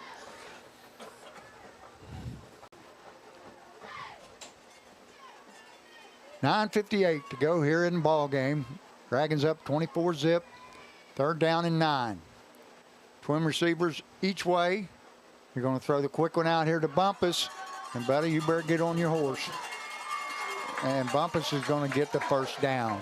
All right, Big Ron. 27.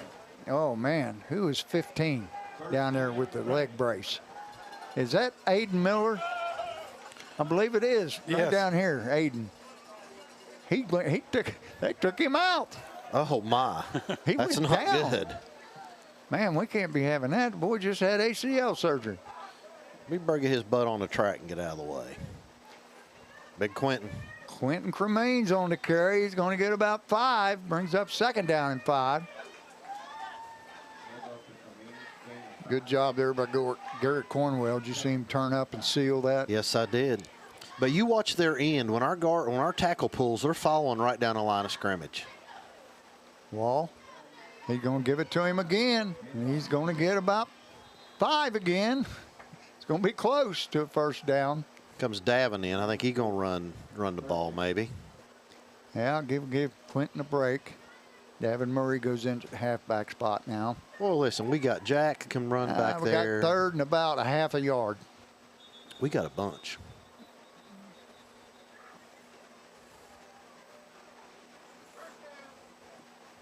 Are you going to measure? I think so. Dylan Stone, center by its first down. They're going to measure.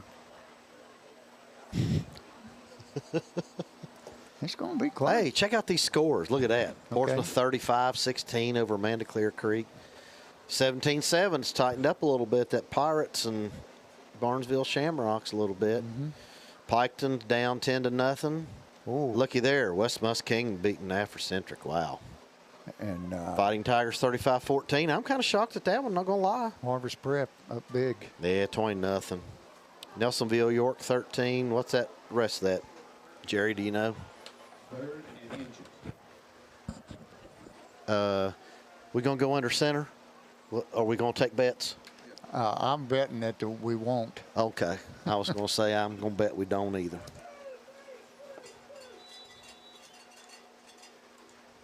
Well, they sent Quentin in. He and Davin Murray on each side. They're going to give it to Davin, and Davin's going to get it. He gets down inside the 15. And First down, Dragons. that's going to give the Dragons first down at the 15-yard line. Okay, here we go. Back to live action. Two-back set again. Wall looking. He's going to throw a quick one out here to Quentin. And Quentin's not going anywhere. He's going to be dropped for about a 4-yard loss. Should have thrown that one out of bounds. I don't know. He might have had another back on the top. Let's make it 5-yard loss. Ball's all the way back to the 15. Or the 20, I mean. Well, I'll tell you what I'm going to do. I'm going to get Keegan out there on an island. I'm going to throw it up. They're sending in the freshman. Now he's coming back. Comes Jack.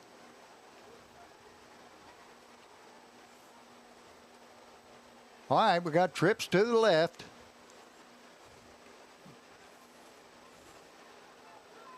There's Davin wide open. You got to get it out there to him. Oh, he's going to get close to the first down. He's going to pick up about 14 on the play. He's going to bring up 3rd down and 1. Don't take Tully over there. He's got that marker over there. He got a good view of the game out there. Oh, that's going to be close. It's not going to be nope enough. I don't think he did. He get anything? Yeah, but you know, okay, look, 4th and 1. I know, but look, run that back, Coach. See, we're pulling a guard and a tackle. Every time our tackle leaves, this end, number 3, is fighting right down to the line of scrimmage. And he's making that play from behind every time. But this is a good call. Even if you don't get it, they've got to go 90-some yards. That's correct. 2-back set. Ball takes a snap. He throws it to touchdown.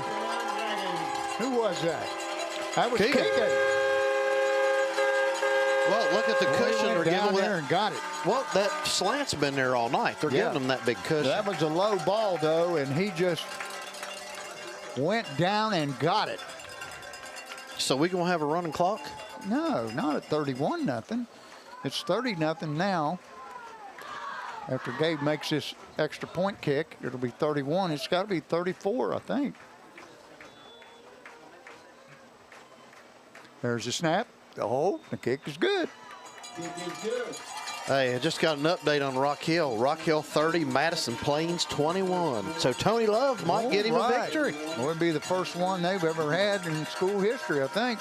I know. I haven't got Chesapeake score. That'll make them 8-3. Tony Love's got a job out there for life. Yeah, he's smart. He's a good dude. I wish you all knew him like I did. He's not just a good coach. He's a good guy. I never seen anybody eat like him. He ate a large steak from the river. The river, every bite. Didn't eat anything sides or nothing, but he ate every bite of that steak. Well, see, I can't even do that. And he ordered a large Papa John's pizza every game and sat down and ate it right before we left on the bus.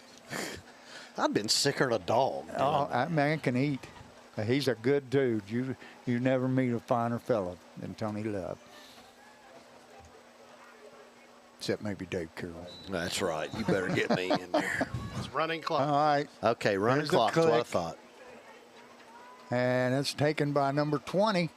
Oh, whoa. Oh, he is stonewalled there.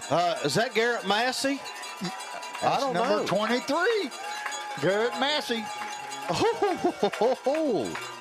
Massey and who was the other one there?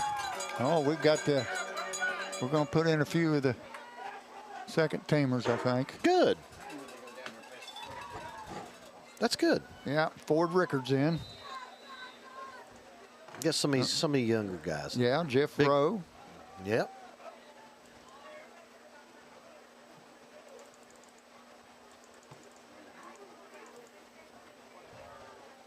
Oh, you got running clock 5:35. You nothing to lose doing that. We're in a 5-man front this time, Coach. That's what I said. Get the offset eye. They're going to run the toss sweep to Stewart. And he's knocked down after about 2 yards. Oh, we're just going to give him one. Brings up 2nd down and 9.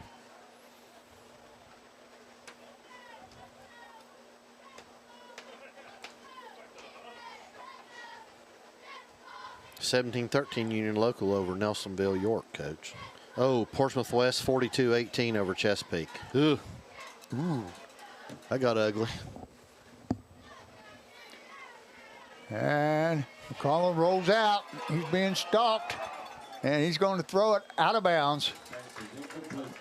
Good move there. Yeah, smart play. Man, brings 40. up 3rd down and 9. Ball at the 31-yard line. Just outside the 31.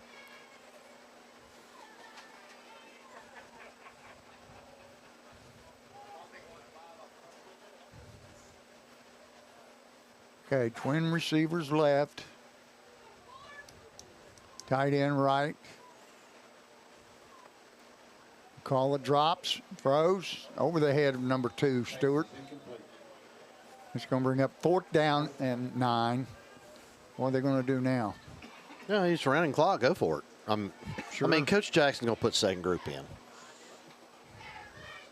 If they don't get it, he'll put second group in. I'd be very shocked if he did not. Call timeout, get second group ready, and just let them go in. Run 4 straight plays. Yep. Run the ball. Caller comes in from the sideline with the play from the coach.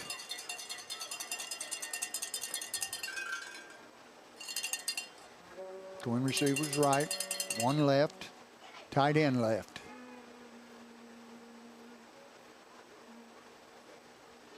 Caller going to throw deep down the sideline, and he's got him. That's number 6, and he's going the distance. And Keegan Smith got burnt there. Aiden Dunn on a reception. Coach, that's a pretty daggone good pass. Well, I'm going to tell you. That was for 69 yards. He throws a good ball. Yeah, he does. He's had a lot of drops tonight, too. You realize, though, that almost all his completions have been over, 10 to 15, about 15 yards at least. Are we going back to a regular clock Yep, now? we are. Who's down out there? Coach, we got one down. Oh, really? I can't see who it is, and I don't really know what happened. Is that one of ours? Yeah, that's one of ours. I hope that's not Ford.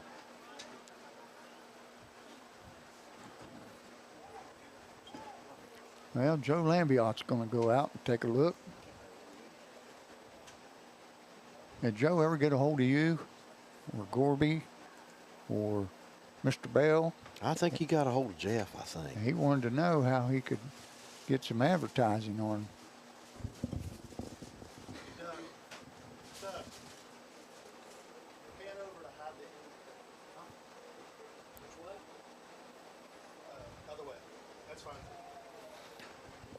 Well, with 3:07 to go in the game, that's going to bring the score to 31-6, and imagine they'll send out their kicker. They've got a really good kicker. Who is that down there? Can you see? Jerry? Josh, you guys have any idea who that is down there? I didn't see who went down. They're working on him out there, though. Is it a shoulder? See, we're thinking it's number 16. Who's that? That's Rickard, isn't it? Isn't that Ford? Freshman? Could be. Now they're going to send the teams to the sidelines. He came through the lunch line, and I'd say, Ford, you gonna get some PT this week? He said, I sure hope so.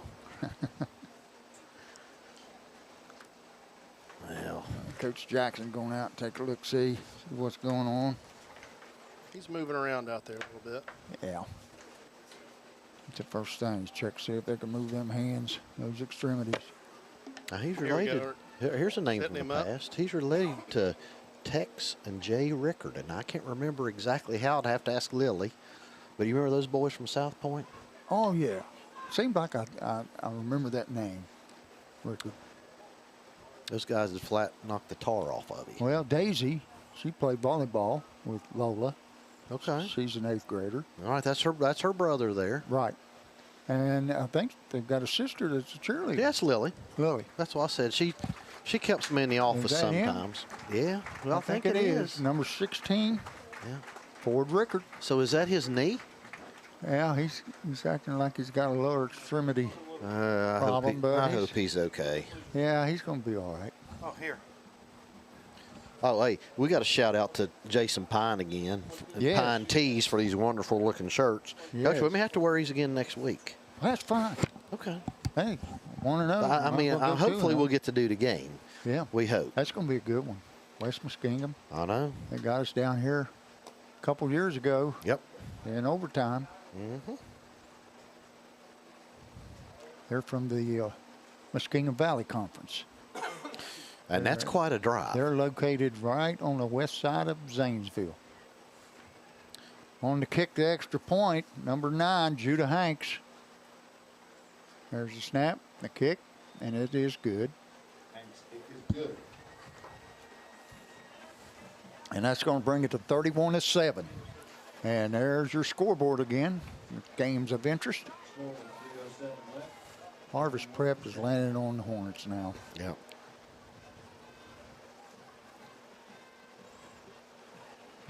Are you checking any scores? You got anything else on Rock Hill? Last thing I had was 30, blah, blah, whatever. To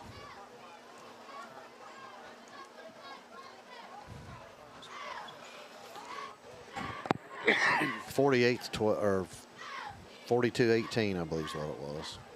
Well, you know that if the number 1 seed, Ironton Tigers, and the number 2 seed, Fairland Dragons, win 2 more games, they'll be playing for the regional championship to go to the state Final Four. I know. Wouldn't that be something? No, I'd love it. That Rock Hill update's 30-21 Rock Hill. All right, thank you, Josh. Hey, I got another one. Kylie Bruce is in town visiting Bree. So Kylie's up from down from Malone University, down visiting Bree down here. So, girls, Kylie, shout out to you all. Yes, Bree. We're going to miss watching you two play. Yes, they're going to play against each other this year. I know. Boy, and I think one game at Malone, I think, is on a weeknight, and I think the other one's on a Saturday. That's up all the way up in Tiffin. Oh, yes. So that'd be a heck of a drive up and back.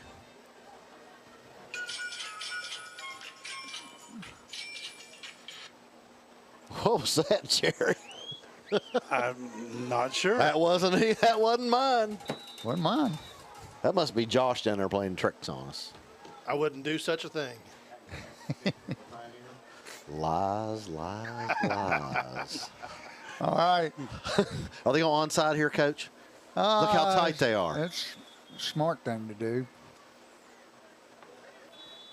Now we're going to call timeout. Get the hands the team. The Dragons are going to call timeout, and we're going to send the hands team in. Yep. There goes Quentin and C.J. Graham. We're going to bring out the big guys and put in the hands people. When we talk about the hands team, a lot of people may not know what we're talking about, but you put your receivers and your backs in, because usually you have linemen up front blocking for those guys when they kick it deep. But if you think the other team's going to onside kick, which they probably should here, then you're going to put your young guys in there with good hands. And that's what the Dragons have done. About the biggest guy out there right now is Elias Blankenship. And the rest of them are backs. And we've got one back deep in case they do kick it deep. And that's Owen Burcham. Is that Owen back there? I think it is. I thought it was... I thought it was Owen. I could be wrong. No, Keegan's up here on the second row, Coach, right here on the 40-yard line. Yeah, well, that's probably Owen then.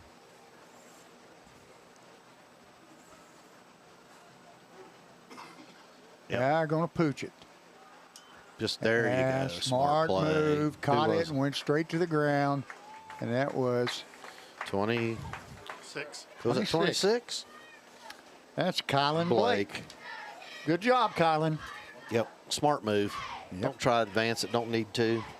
2:55. Dragons will take over to their own 35. Now, Coach, they can stop the clock 3 times if they want to. Right. 31-7, your score, with 3:05 left in the game. Dragons going to hand off to... Is that Davin? Davin Murray. I think. Was that who was in there? I think it was. Yeah, that's Davin. Look at there. Got both hands on that football. 6-yard gain of 6 on the play. Brings up, make it 5. Yeah, Second down and 5. I don't think they're going to call timeout. I think they are ready to get out of town. Yep. And we want to wish all those people traveling back towards Chillicothe a safe trip on the way back. Yes. Up. I'm sure they'll probably go toward Gallipolis and That's the best way to go. Yeah, and head back up 35. Mm-hmm. Be careful with the deer on the river, folks, on the way back up. Yeah, surely they didn't come by. Going up Route 7. By way of Portsmouth. I don't think so. There's the handoff, and that's Bumpus, and he's going to be dropped for a loss. He's going to lose 2 on the play, brings up 3rd down and 8. Now they move it back up to the 40. Got plenty of time. Guys don't need to hurry, rush, and get the play in. Plenty of 3rd time. down and 6.5.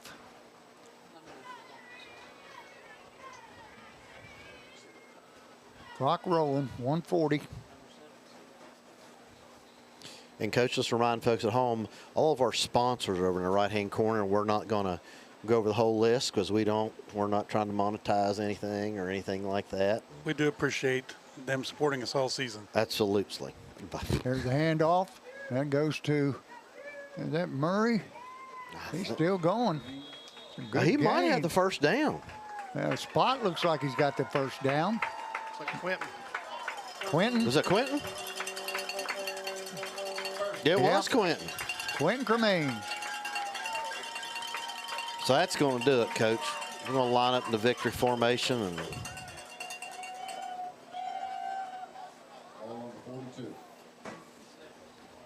Ball's at the 46-yard line. Dragons just watching the clock roll. Yeah, one little kneel down to do it. Maybe 2. it depends on when the official chops it in. It's up to his discretion.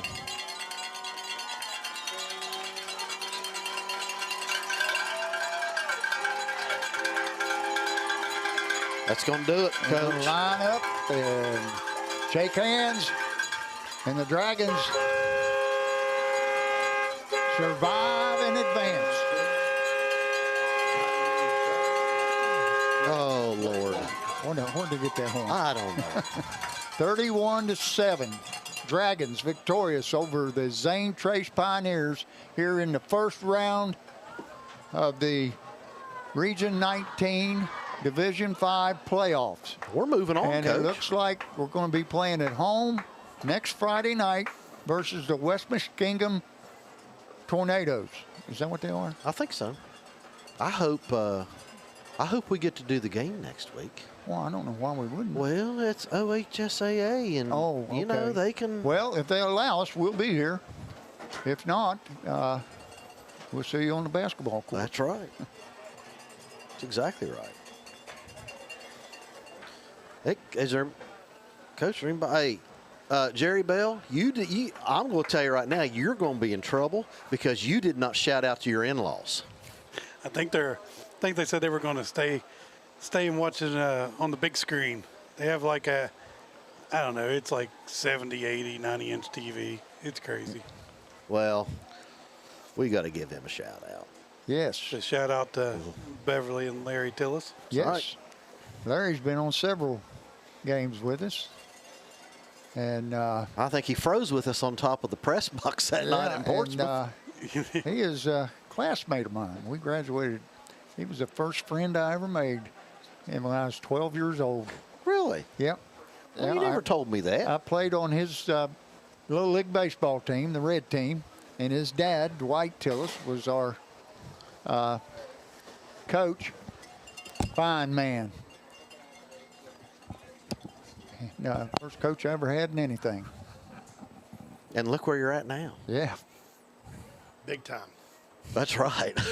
Big time. That's as big time as I'm going to ever get. By the way, I wonder how many years of coaching up here? You think all the years you coached basketball and all the years you coached 39 football? years. Oh, no, but I'm saying if you took all the seasons and put them together. Oh, my goodness. That's why I can't remember anybody's name. Well, well, half of them anyway. That's why I said I coached basketball for years, coached track, so girls softball, same as you. I coached baseball 3 years, girls softball 1 year, girls basketball 3 years, boys basketball 18 years. And then when I was at Crooksville, I coached basketball 4 years, assistant basketball. And when I coached football and I was the head baseball coach. So I've got You got a lot of. whole You just lot think of of all those people. seasons. Oh wow, unbelievable! That first year, you wouldn't believe it, Coach. I made $400 You made that much? coaching 3 sports. Oh, 3 sports. I was going to say 1. I said, I can't believe you made that much back in the 70s. 6,800 teaching. So my first year was a whopping $7,200. And you thought you were a rich old man. Yeah, I went out and bought a new car. Ended up having to sell it after 10 months. It wasn't because I couldn't afford it. It was because school buses and people kept hitting it. First thing that happened to it was I went to a baseball game and baseball landed right on the hood. Foul ball. Then it's a probably good thing that you got rid of that car. That must have been bad luck. Yeah, really. It was a Pontiac GT. Maroon with gold stripes. It was a pretty thing. Now, you remember all these details. You can't remember what you had for lunch yesterday. What did I have? Yeah. I don't know if I had lunch yesterday. Oh, my. Well, hey, I'm sure Coach Jackson's coming up. I hope he sends some of the kids up. I think he said he was going to because we didn't have any last week. So he'll be coming up. All right, Okay, Josh, I think we got your microphone hooked up, Josh. Yeah. Well, hold on, let's Josh. see. Get Josh on there. Oh, Scarberry. Yeah, Josh Scarberry. Yeah. Well, we got Josh Ross down there. So. Yeah. Nope, can't hear him. Nope, he's not. Hold on. He's probably over here. Well, he can have my mic. Oh, right here. I'll go grab a cookie. Hold on. I got to hook him. We got to hook him up. We got to figure this. Yeah, there it is. Well. Mm-hmm.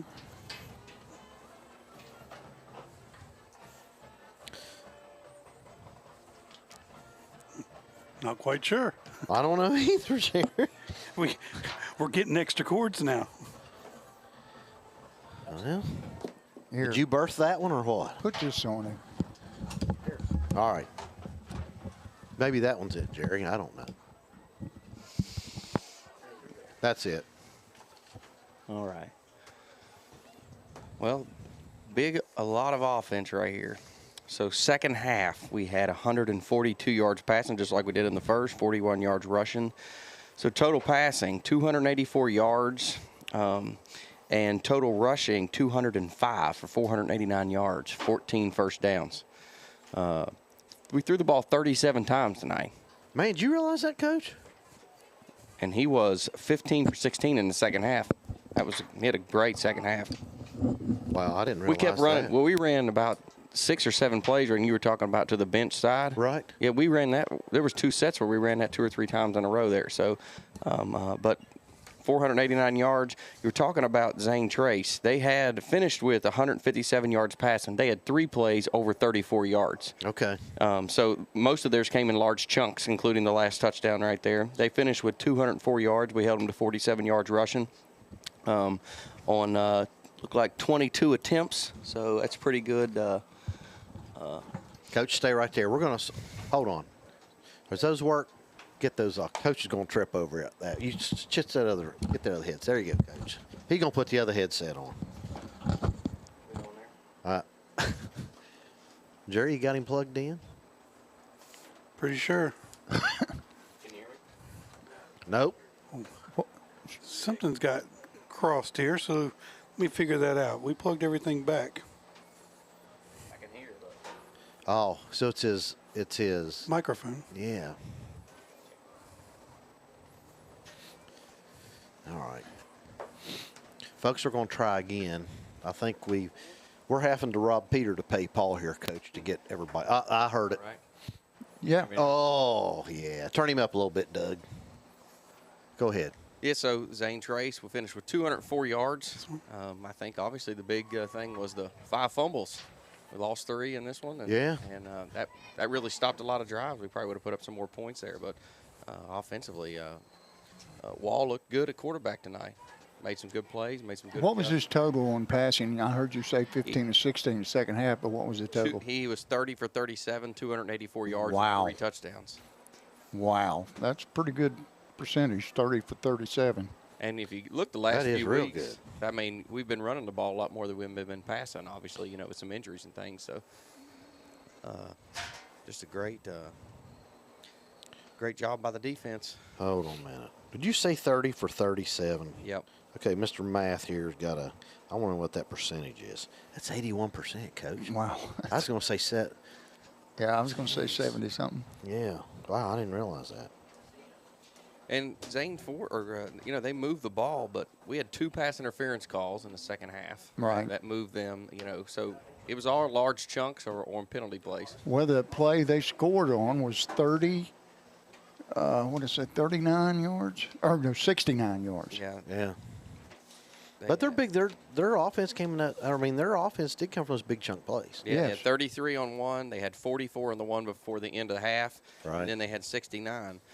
But at about that drop, remember, we got 4 drops. That quarterback did a good job. Oh, yeah, he did. did. The one over there, that That's would have been right. a touchdown. Right. He had one right down here on the third down where we blitzed and ran by him. That You're would have right. been, that would have been a first down, too. I mean, there was a couple plays. Had they just made the catch, it would have been – Yeah. they'd have put some more points on the board probably. It would have been interesting, especially there right before the half. Weren't they on the 1? Yeah. Yes. Yeah. No, I think they were inside the 1, weren't Yes, they? Inside you're the right. And again, the kid, I mean, hit him. Yep. He Hit him should have right in caught the it. hand. Yep. Yep. Yeah. So Yeah, defense well, was- you know what? Zane Trace had their chances, Coach. Yeah.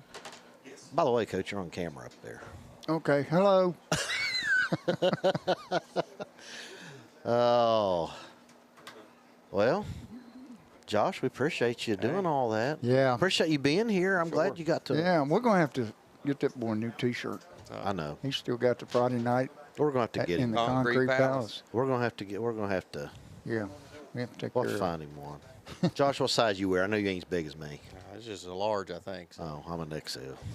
Coach, you're an XL. I'm a 2XL, but this one's an XL. You look good in that XL. Yeah, it feels good. It's a little bigger than the. Oh, these are soft too. Yes, they're nice. Good job. I think we ought to wear these next week, Coach. That's fine. We're 1-0, baby. That's right. Hey, I may have to wear shorts again. You know, keep him same underwear and the hat. You know how that goes. We're superstitious. Yeah, coaches aren't superstitious. They're the worst. The absolute worst. Yeah. They'll eat the same food. They'll wear the same clothes. Coach Gorby, you want to hear The real same quick anything you socks. want to say before Coach Jackson gets up here? We got to hit another. No, Josh, he can use that one. Stay right there. We got to thank everybody up here too. Yes. Coach, when do you find out if we can do the game next week? We are able to do the game. We're hosting next week, so we can do it. We won't have to do that, like apply or anything, until we go on the road at the regional level. Then we'll have to apply. But we'll be right back here next Friday night. I'm ready. Good. Looking Man. forward to it. Boy, it's going to be interesting. Did you see the score? Hey, Jerry, I know West Muskegon was up. can Yes. you pop the scores up again for us? Is that possible? I saw Colgrove was down big. They were getting Yeah. Chesapeake. I don't know. Chesapeake went up 12-0. They were getting beat 42-18. Wow. So I don't know how good. Oh, Rock Hill was up. Rock Hill Hill's was up. big. Rock Hill was up big. Yeah. Over Madison Plains. Mm-hmm. Listen, if I know it was this warm up here, I'd have come up here with you guys all night. There's some Their scores, Coach. Oh. Ooh, the Hornets. We talked about that Wheelersburg Barnesville game. I told you. You and I talked about We that. talked about that early. We felt like that was a game. That was the number 3 seed. It was a 3-14 seed. Yeah. We felt like that. And then look at Portsmouth. Iron. What was that, Portsmouth? 61. 35-16. Portsmouth? Yeah. So I see Dylan Stone up here. We're going to let these guys get on here. No one wants to listen to me anyway, so we're going to let Dylan get in here. All right. Hey, guys, thank Dylan. y'all. Josh, thank you. Thank you, Josh. See you, brother. Appreciate you. Tell that mother-in-law to feed you good. Yeah, we'll keep those for now. Here. No, I don't need the board. We'll keep this. We'll have this for next Thanks, week. coaching basketball. I think I might have broke a couple of those, Coach, back in the day. Ah, look who we got up here. Big boy. Now, Dylan, put that headset on there, son. Yeah, I have a question for you. I didn't know that guy was that good looking. I've never seen him without his helmet. Well, I wonder, what's this mean?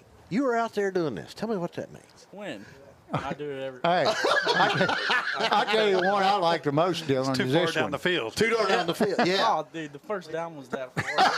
Question. I was like, ain't even no question. And we'll put some stripes on you after you graduate. That's right. You're sitting there calling it. Hey, tell us about your night, man.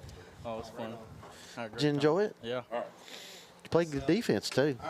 When you're not, let me ask you this. How much were you platooning tonight? Because I really didn't honestly pay too close of attention. Were you platooning a lot of the defensive line tonight? Because Saul Mooner in there some. Yeah, it was just we were in Hornet. It's like a 5-man front, basically. Did you, as an Eagle front, did you have over the center and both guards? Yeah. And okay, so I told Coach Harris. I said, saw that later in the second half. I said, when they went to that I backfield, y'all went to that front. And I thought it was an Eagle front. Oh, look what we got here. I got two things I need to talk to him, Mr. Dillon, about. Number one was the illegal man downfield. You were 5 yards downfield. It was a run play. Oh, he passed it. But I know. I'll tell you It this. was a run play, though. That's why I was confused. I was like, what do you want me to do? But on the screen pass, you were downfield busting somebody's tail. Yeah, that was good. Yes. So we're not going to end with the downfield. We're going to end up downfield block. That's right. That's the way to go. Elias, welcome, buddy. Thank you, guys. Elias, brother. my man. I didn't know this guy was so good looking. I never seen his face till last week. Who said he was good looking? Oh. Yeah. Look at that smile. Man's got $1 million smile. Thank you. Hey, tell us about your night. I mean, I just played my game, going out there, played with my heart. Could be last game, could go more. We went more, and I just played with my heart. I like the way you survive in advance, brother. That's right. And there's nothing that can replace the heart. That's right. I enjoy watching you when they try to get outside. Yeah. And you're fighting right there, keeping an outside shoulder clean, trying to keep. Oh, he had a couple of smashes in I there know. too. Hey, tell us about the kicking. Well, I mean, that's kind of new for you. I mean, yeah. you've been doing it for a few weeks. But Never done it before. It's my first year doing it, and Cheese got hurt, and coach was like, "Who can kick?" I was like, might as well try it. We need somebody. Sure. Went out there, good squib kicks. He was like, "I'll just do that again." I was like, "All right." So I did it again. He's like, "That's the one." I went out there. I was Hey, like, they haven't got a whole lot of yardage off your squib kicks. No. I like them. I like them because it lets your guys get down there and cover because it takes them a while to get the ball. Right. And so when you're squibbing and that thing's bouncing around, that's why they make a pigskin like they make it because it don't bounce true, brother. That's right. And you've done a great job. Appreciate it. I've enjoyed you watching both of you guys. Yes. Yes. A man over there has been doing a heck of a job all year long. Took you a little while to get out on the field. I was in the hospital. Oh, wow. I remember that. And I've wondered, I thought, where's Dylan Stone at? And then once you got in there, I thought, well, that boy's been playing all along. I didn't know he was in the hospital. Yeah. Well, I'm glad you're all right. Thank you. You came through pretty good. Yeah. Let me ask you a question real quick. How much better is it you aren't playing on both sides of the ball all the time now? Oh, it's great. I mean, I get my breath now. I'm like, I mean, I remember we watching some film of him downfield blocking against South Point, if you remember. Jerry, you remember that. We've had him. But now it seems like you just get to concentrate on defense. So that's got to give you rest. Yeah, I started playing offense and defense at the beginning of the year, and then I had my shoulder injury, and they were like, let's just keep you on defense. And I was like, all right. And then they was like, yeah, we'll just keep you there for now. And so that's been ever since. It's done you well. Yep. Yeah, and you guys have both played well. Yes. Are you excited about next week? Yeah. I love getting the guys in the trenches up here. I do, too. They don't get the recognition that they deserve because those backs, I don't care how quick they are, I love them all, but they don't go nowhere until these guys make a hole. That's right. And that's what they've done all year long. I am. Proud of you guys. Thank you. I'm proud of Elias. Just, man, defensively this year, he just turned a corner. I feel like. I saw him at a volleyball game, and he walked up and he said hi to me. And I said, "Are you Elias Blankenship?" He said, "Yeah." I said, "Well, that's the first time I've ever seen your face." You remember that? Yes, sir, I do. That volleyball team could play, can't Yeah, yeah, they can. All right, Coach. Coach Jackson's here. Anything else you want to ask these guys? I'm sure they want to Hey. get out and celebrate with their teammates a little bit. It's all about surviving and advancing. Yes, sir. Round one is over. And No. we'll go to round two. No, what? And all I can say is, let's do it again. Hey, you better give them your quote. These two haven't had it yet. Oh, y'all haven't had the famous quote? Okay, just remember this. He who hoots with the owls at night cannot soar with the eagles in the morning. You understand what that means? Not really, but You don't. I understand that. Come on, All Dylan. night, you can't hang with people up in the morning. Basically. I get it. In other words, go home and get some rest. Yeah, don't be need it. hanging out the girlfriends all night. You need to get. Y'all got to hit in the weight room in the morning. Yep. Okay. Yeah, you better go home. You'll be all right. All right, fellas. Hey, All right. appreciate you guys Thank coming. you, guys. Congratulations. Good job, Proud guys. of both of you. Good job. Excellent. See you guys. See you, Becky. Y'all go enjoy your evening. All right, we'll get the man of the hour in here in just a second. Yeah, he's won 10 now. Playoff 10 and 1. victory! 10-1, baby. Yeah. I love it. I know. Happy for him. When's the last time the Dragons won 10 ball games? Peyton's sophomore year because he was a senior. Mason then was juniors. Peyton sophomore. When we got beat by West Jeff. Yeah, remember we went up 10-2 we that went up year. to Chillicothe. Remember we did that game Oh, in Chillicothe. yeah, that's right. Me and you and Doug went up. We went 10-2 that year? Yeah, we went 10-2. We went 8-1 in the regular season because Tulsa canceled on us. Right. And then we won 2 play. We beat Buckeye Trail and Northern Christian and lost to West Jeff. But yep, so it was only second time. But yeah, our plan worked, man. We on all the game film we had, there was like 88% Tennessee run the ball. So we put our DBs on the island. We went 0 most of the game and sold out to stop the run. And our D line, O-line won the game, man. They just dominated. Yes. And watching on film, we saw that when they ran they always went to the pool, to the GT. They never, like when we run GT, quarterback has the option. Right. You know, they never did it. They're not cutback runners or like sweep runners and hit the hole. They're not. So we like, me and Hinkle, it's funny, I called him one day this week, like Tuesday morning or something, and we both had the same idea. We was both thinking the same thing, like, let's forget the rules and let our ends go. You know, not check the quarterback. Right. And that guy you was out up there, Elias, how about him, man? He went down the line hard. And, man, he did a great job. Guys out there. He did. And we was expecting them at halftime to change it and pull, but they didn't. So we slow played The it. only way they beat us on some big passing. Yeah, and we knew we was gambling. We was leaving the guys on the island. We was going one. It's like, guys, you got to stop them on 50-50 balls sometimes. And they got 2 on us, you know. But well, when you make a team do something, that's not what they wanted to do. Right. So Right. Make them do what they don't want to do, right? Yeah. That's what that was a we great, probably had 500 yards offense, didn't we? great goal line I stop think he's down here got- right before halftime, Yeah. too. That was huge. 489, I think is what he's got here. Oh, yeah, I'd have guessed that. But I mean, he might Your have quarterback was 30 for 37. That's 81%. percent. like I said, we had a great week of practice. They all did. Quarterbacks, offense, defense. And might have been one of the best weeks of practice we had all year. And I think it showed we just got to take care of the ball.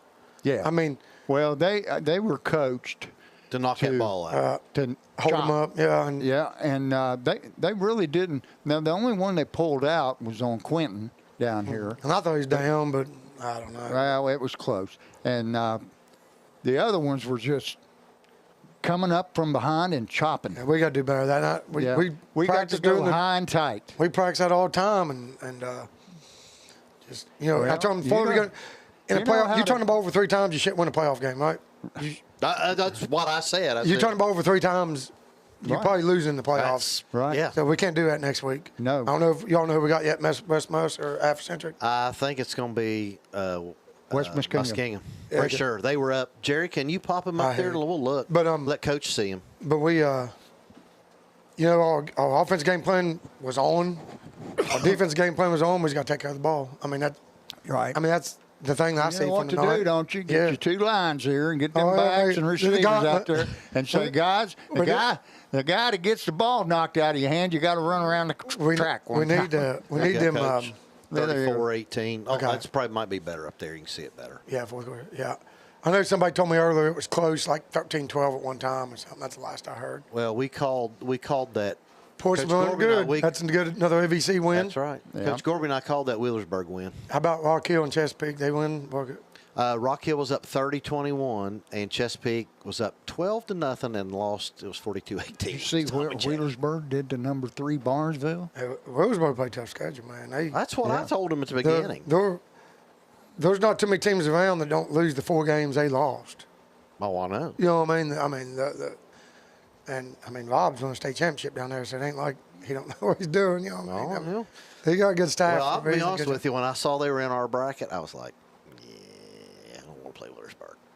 We'll be all right. We'll win. We got to play West Must now, looks like.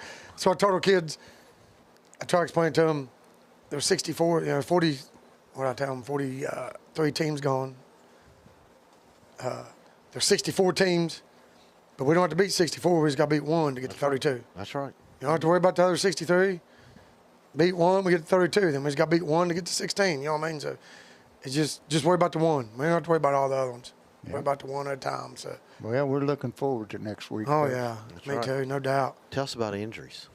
Or Cam didn't play in the second half. He didn't tweak it, but his hamstring wasn't feeling right, so we stopped it before we pulled it or anything, and get him on the bike and everything. We had him on the bike at halftime, just trying to keep it loose and see how that goes next couple of days.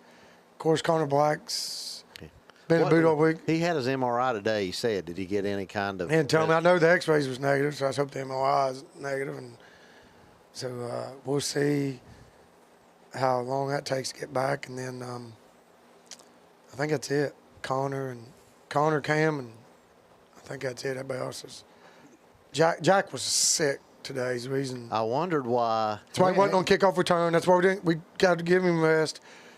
He broke his fever today, and so we try to keep him fluids and give him rest when we can. That's why we didn't, when we need him, like at fourth down, like go get us the fourth, you know what I mean? Go get us first down, but Quentin in front of him to block and go get it for us. But he didn't throw a very good pass on that one either. Yeah, it went backwards. And like I said, he wasn't feel good. He had a fever and everything, so maybe we shouldn't have left him in there to throw on that, but might be my fault on that. Too. Hey, Jerry, is Josh still down there with the computer? I want to ask you a question, Coach. No. Now, you're getting ready for the West Muskingum. Sounds like What do you do? Explain to the people, what exactly do you exchange film? Do you? No, it's all online now. It's all online? Yeah, it's on what we call Huddle. Everybody in the high is in on Huddle. Mm-hmm. And you watch that entire game. In the regular season, you usually trade your last 2 games. Mm-hmm. Like whoever you just played that Friday night and the week before, and they do the same. Once you get to the playoffs, usually teams will pick who they want.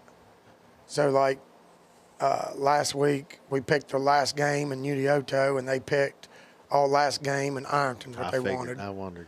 And so I'll look at West Musk's schedule. I'll take the last game, the one they played tonight, and then I'll figure out what team I think is closest to us, who they played in the last 3 or 4 weeks that runs a spread or something like that, and try to so you try to see what they play against you. So that's how we attack it. Well, they're in that Muskingum Valley League. And then we usually have the film, like we'll trade tonight. Like it'll probably be late tonight. We'll trade sometime, and or in the morning we'll send it to do all the stuff, and we'll be watching tomorrow, and then we get together Sunday and watch it together. Okay. We text all day. What you see? Just remember, almost all your games are on the FD. Oh yeah, we know that. So, but it don't matter. So they're gonna say the same thing every week, though, aren't they? Yeah. They ain't gonna change anything. We don't. You may add a wrinkle or two here. Right, but like offensively, the way I believe, you got to have your identity.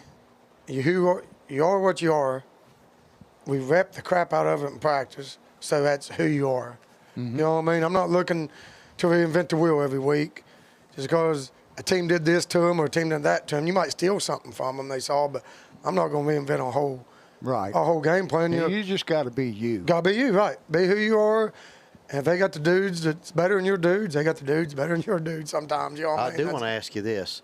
Every time we ran our GT in the second half, it seemed like their end followed our tackle and crashed down and made quite a few tackles. Yeah, they did.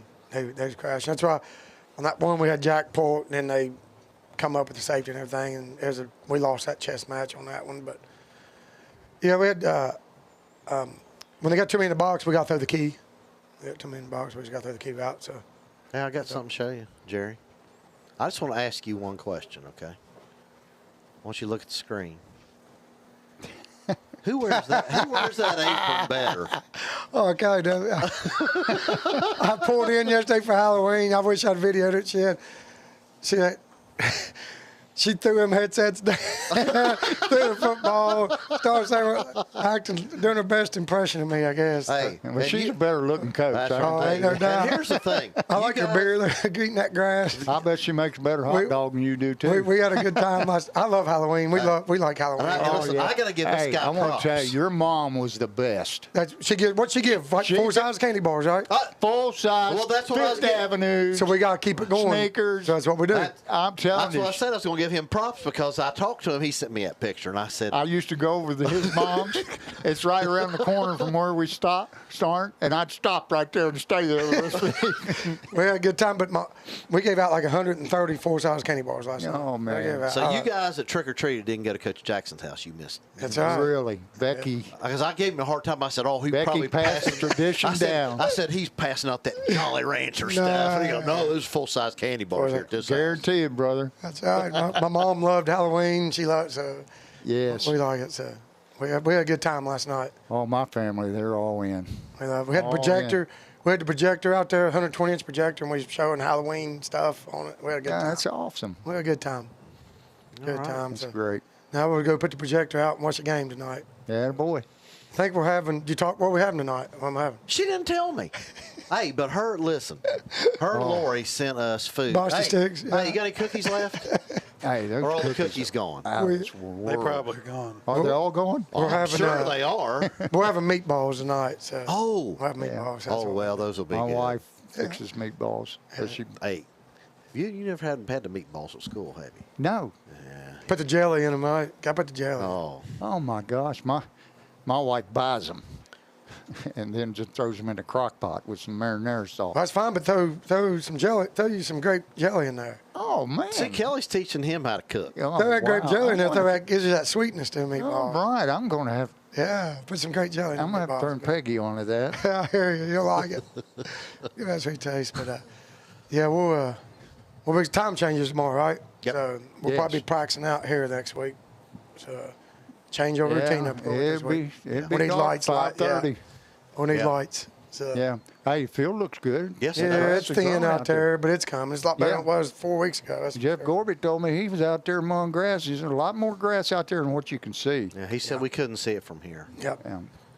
Well, Coach, congratulations on your 10th victory. Yes, That's sir. awesome. Appreciate you. Happy And, for him. Hey, first playoff victory for this guy right here. Yeah. Nice to get that under your belt for sure. Yes, sir. That's good. Let's get us another one next week. Let's What do do you it. Let's do it. All I right. appreciate you guys. Coach, All good right, job. Coach. Y'all have a good weekend. You do the same. All Enjoy right. them meatballs tonight. All right. Thanks, Jerry. Hey, go Buckeyes. Yes, sir. Big noon game tomorrow. Yeah. Thanks, guys. Appreciate it. Thanks, guys. Hey, we got a shout out to our crew. Absolutely. Doug Morris, cameraman extraordinaire. Absolutely. Jerry Bell, teacher of the year. And Josh Ross is the computer Josh guru Ross that got stuff. is a whiz bang. Josh and Jerry already have a plan for next week Oh, I guarantee to try it. to get stuff working. So it's maybe we'll have highlights next week. Right. We've got to thank Jeff Gorby for having us. Yep. And Yeah, I thank Miss Hayes and Miss Leak for letting us do it too. Yes. Because Jerry, what do you want to add? Come on, you got to have something. Say, got these Dragons Eye kid. We got Jeremiah Pfizer's up here right now. Hey, there he is. You got to get all What of do you them say, down here Tiger? on camera. Cobb, Macy, That's Sean Tiger. Brazes, You guys come down Jeremiah, here. get in here. That's Tiger Pfizer. Get in here. You all come in and let get everybody down see there, you all. sit down there and let them people look. White This guy here Krause. is going to get us tickets to the Masters. Is that what it is? Yeah, he knows it. He knows that. Come on, I'm coming to his house Sean, when he get gets to over the here. Masters. Cobb, get over here. Macy, get over here, Macy, so they can see Get over you. here. This is the Now- replay queen. Now, this is part of our student crew. Jerry, you want Yeah. to tell everybody who we got here? I don't know if you can see my hand. We got Andrew, we got Wyatt, got Jeremiah, we got Sean, we got Macy. All right, these are all Dragons Eye people, and we appreciate these guys. You know, Couldn't do it without them. no. We had a couple And that they're learning first a half. very nice craft All right. to take this thing to the next level. And I'll see you on WSAZ. That's right. We had Kiera, and who was the other besides Kiera first half? Ortega. Garcia. Logan Ortega. Cole. Cole Schneider. Yeah, did they all take off already?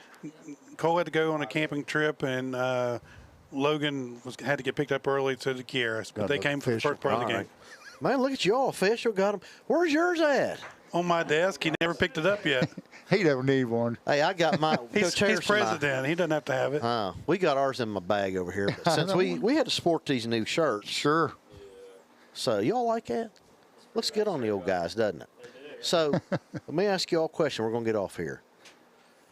Pappy and Papaw, the Geritol twins, or the old Codgers, which is the best name for us? Okay. It's ingrained in them. It is. We can add some adjectives. Keep it clean, Jerry. All This right, is a G-rated Jerry. program. Jerry, we've been bad. nice to you all evening. My bad.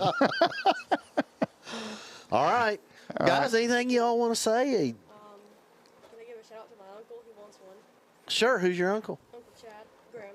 Well, Uncle Chad. Oh, Chad Graham. We'll give him a shout out. Chad Graham is your uncle? He played for me. Tell him who your daddy is. Michael Graham.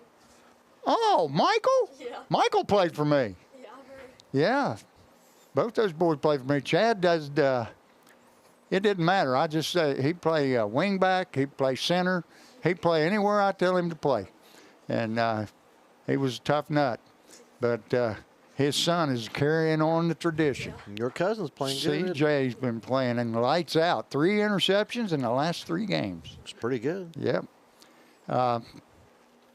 We're going to sign off. Well, no, Braces, you got anything you want to say, Sean? No? Look at you, son. What about the guy with the headset on? He always has something to say. Tiger, you going to play any this weekend? I don't know. I got basketball now. Oh, yeah, that's right. I can't wait to. Oh, we'll have to give him down the road when he screws up. Oh, we will. But I don't know that he'll screw up. He's an awful good athlete. He may not. Wyatt, anything? You got the headset on tonight, son. What? Anything? You sure? Yeah. Cobb, you're never at a loss for words. Long and prosper. That's all I gotta say. Are you know who said that? What? Who said that quote? You're too young to even know who said that. Who? What did he say? I didn't. Live long and prosper. I was waiting for him to do this. I'm not doing it. I'm just trying to go to sleep and brace my bed because I'm low-key tired. He's ready for bed. He's ready. All right. Doug, anything? Hey, Yardley, you want to come and get on here real quick before we sign off? No. Boy, that was she's not pretty like quick. her daddy, is she? No. Well, Doug, thank you. Jerry, thank you. Guys, thank you all for doing it. Yes, you guys are doing a great job. Appreciate it. Let's do it again next week. Yeah, we're going to do it again next week. Okay. Coach, get us out of here. All right. Dragons, 31. Zane Trace, 7.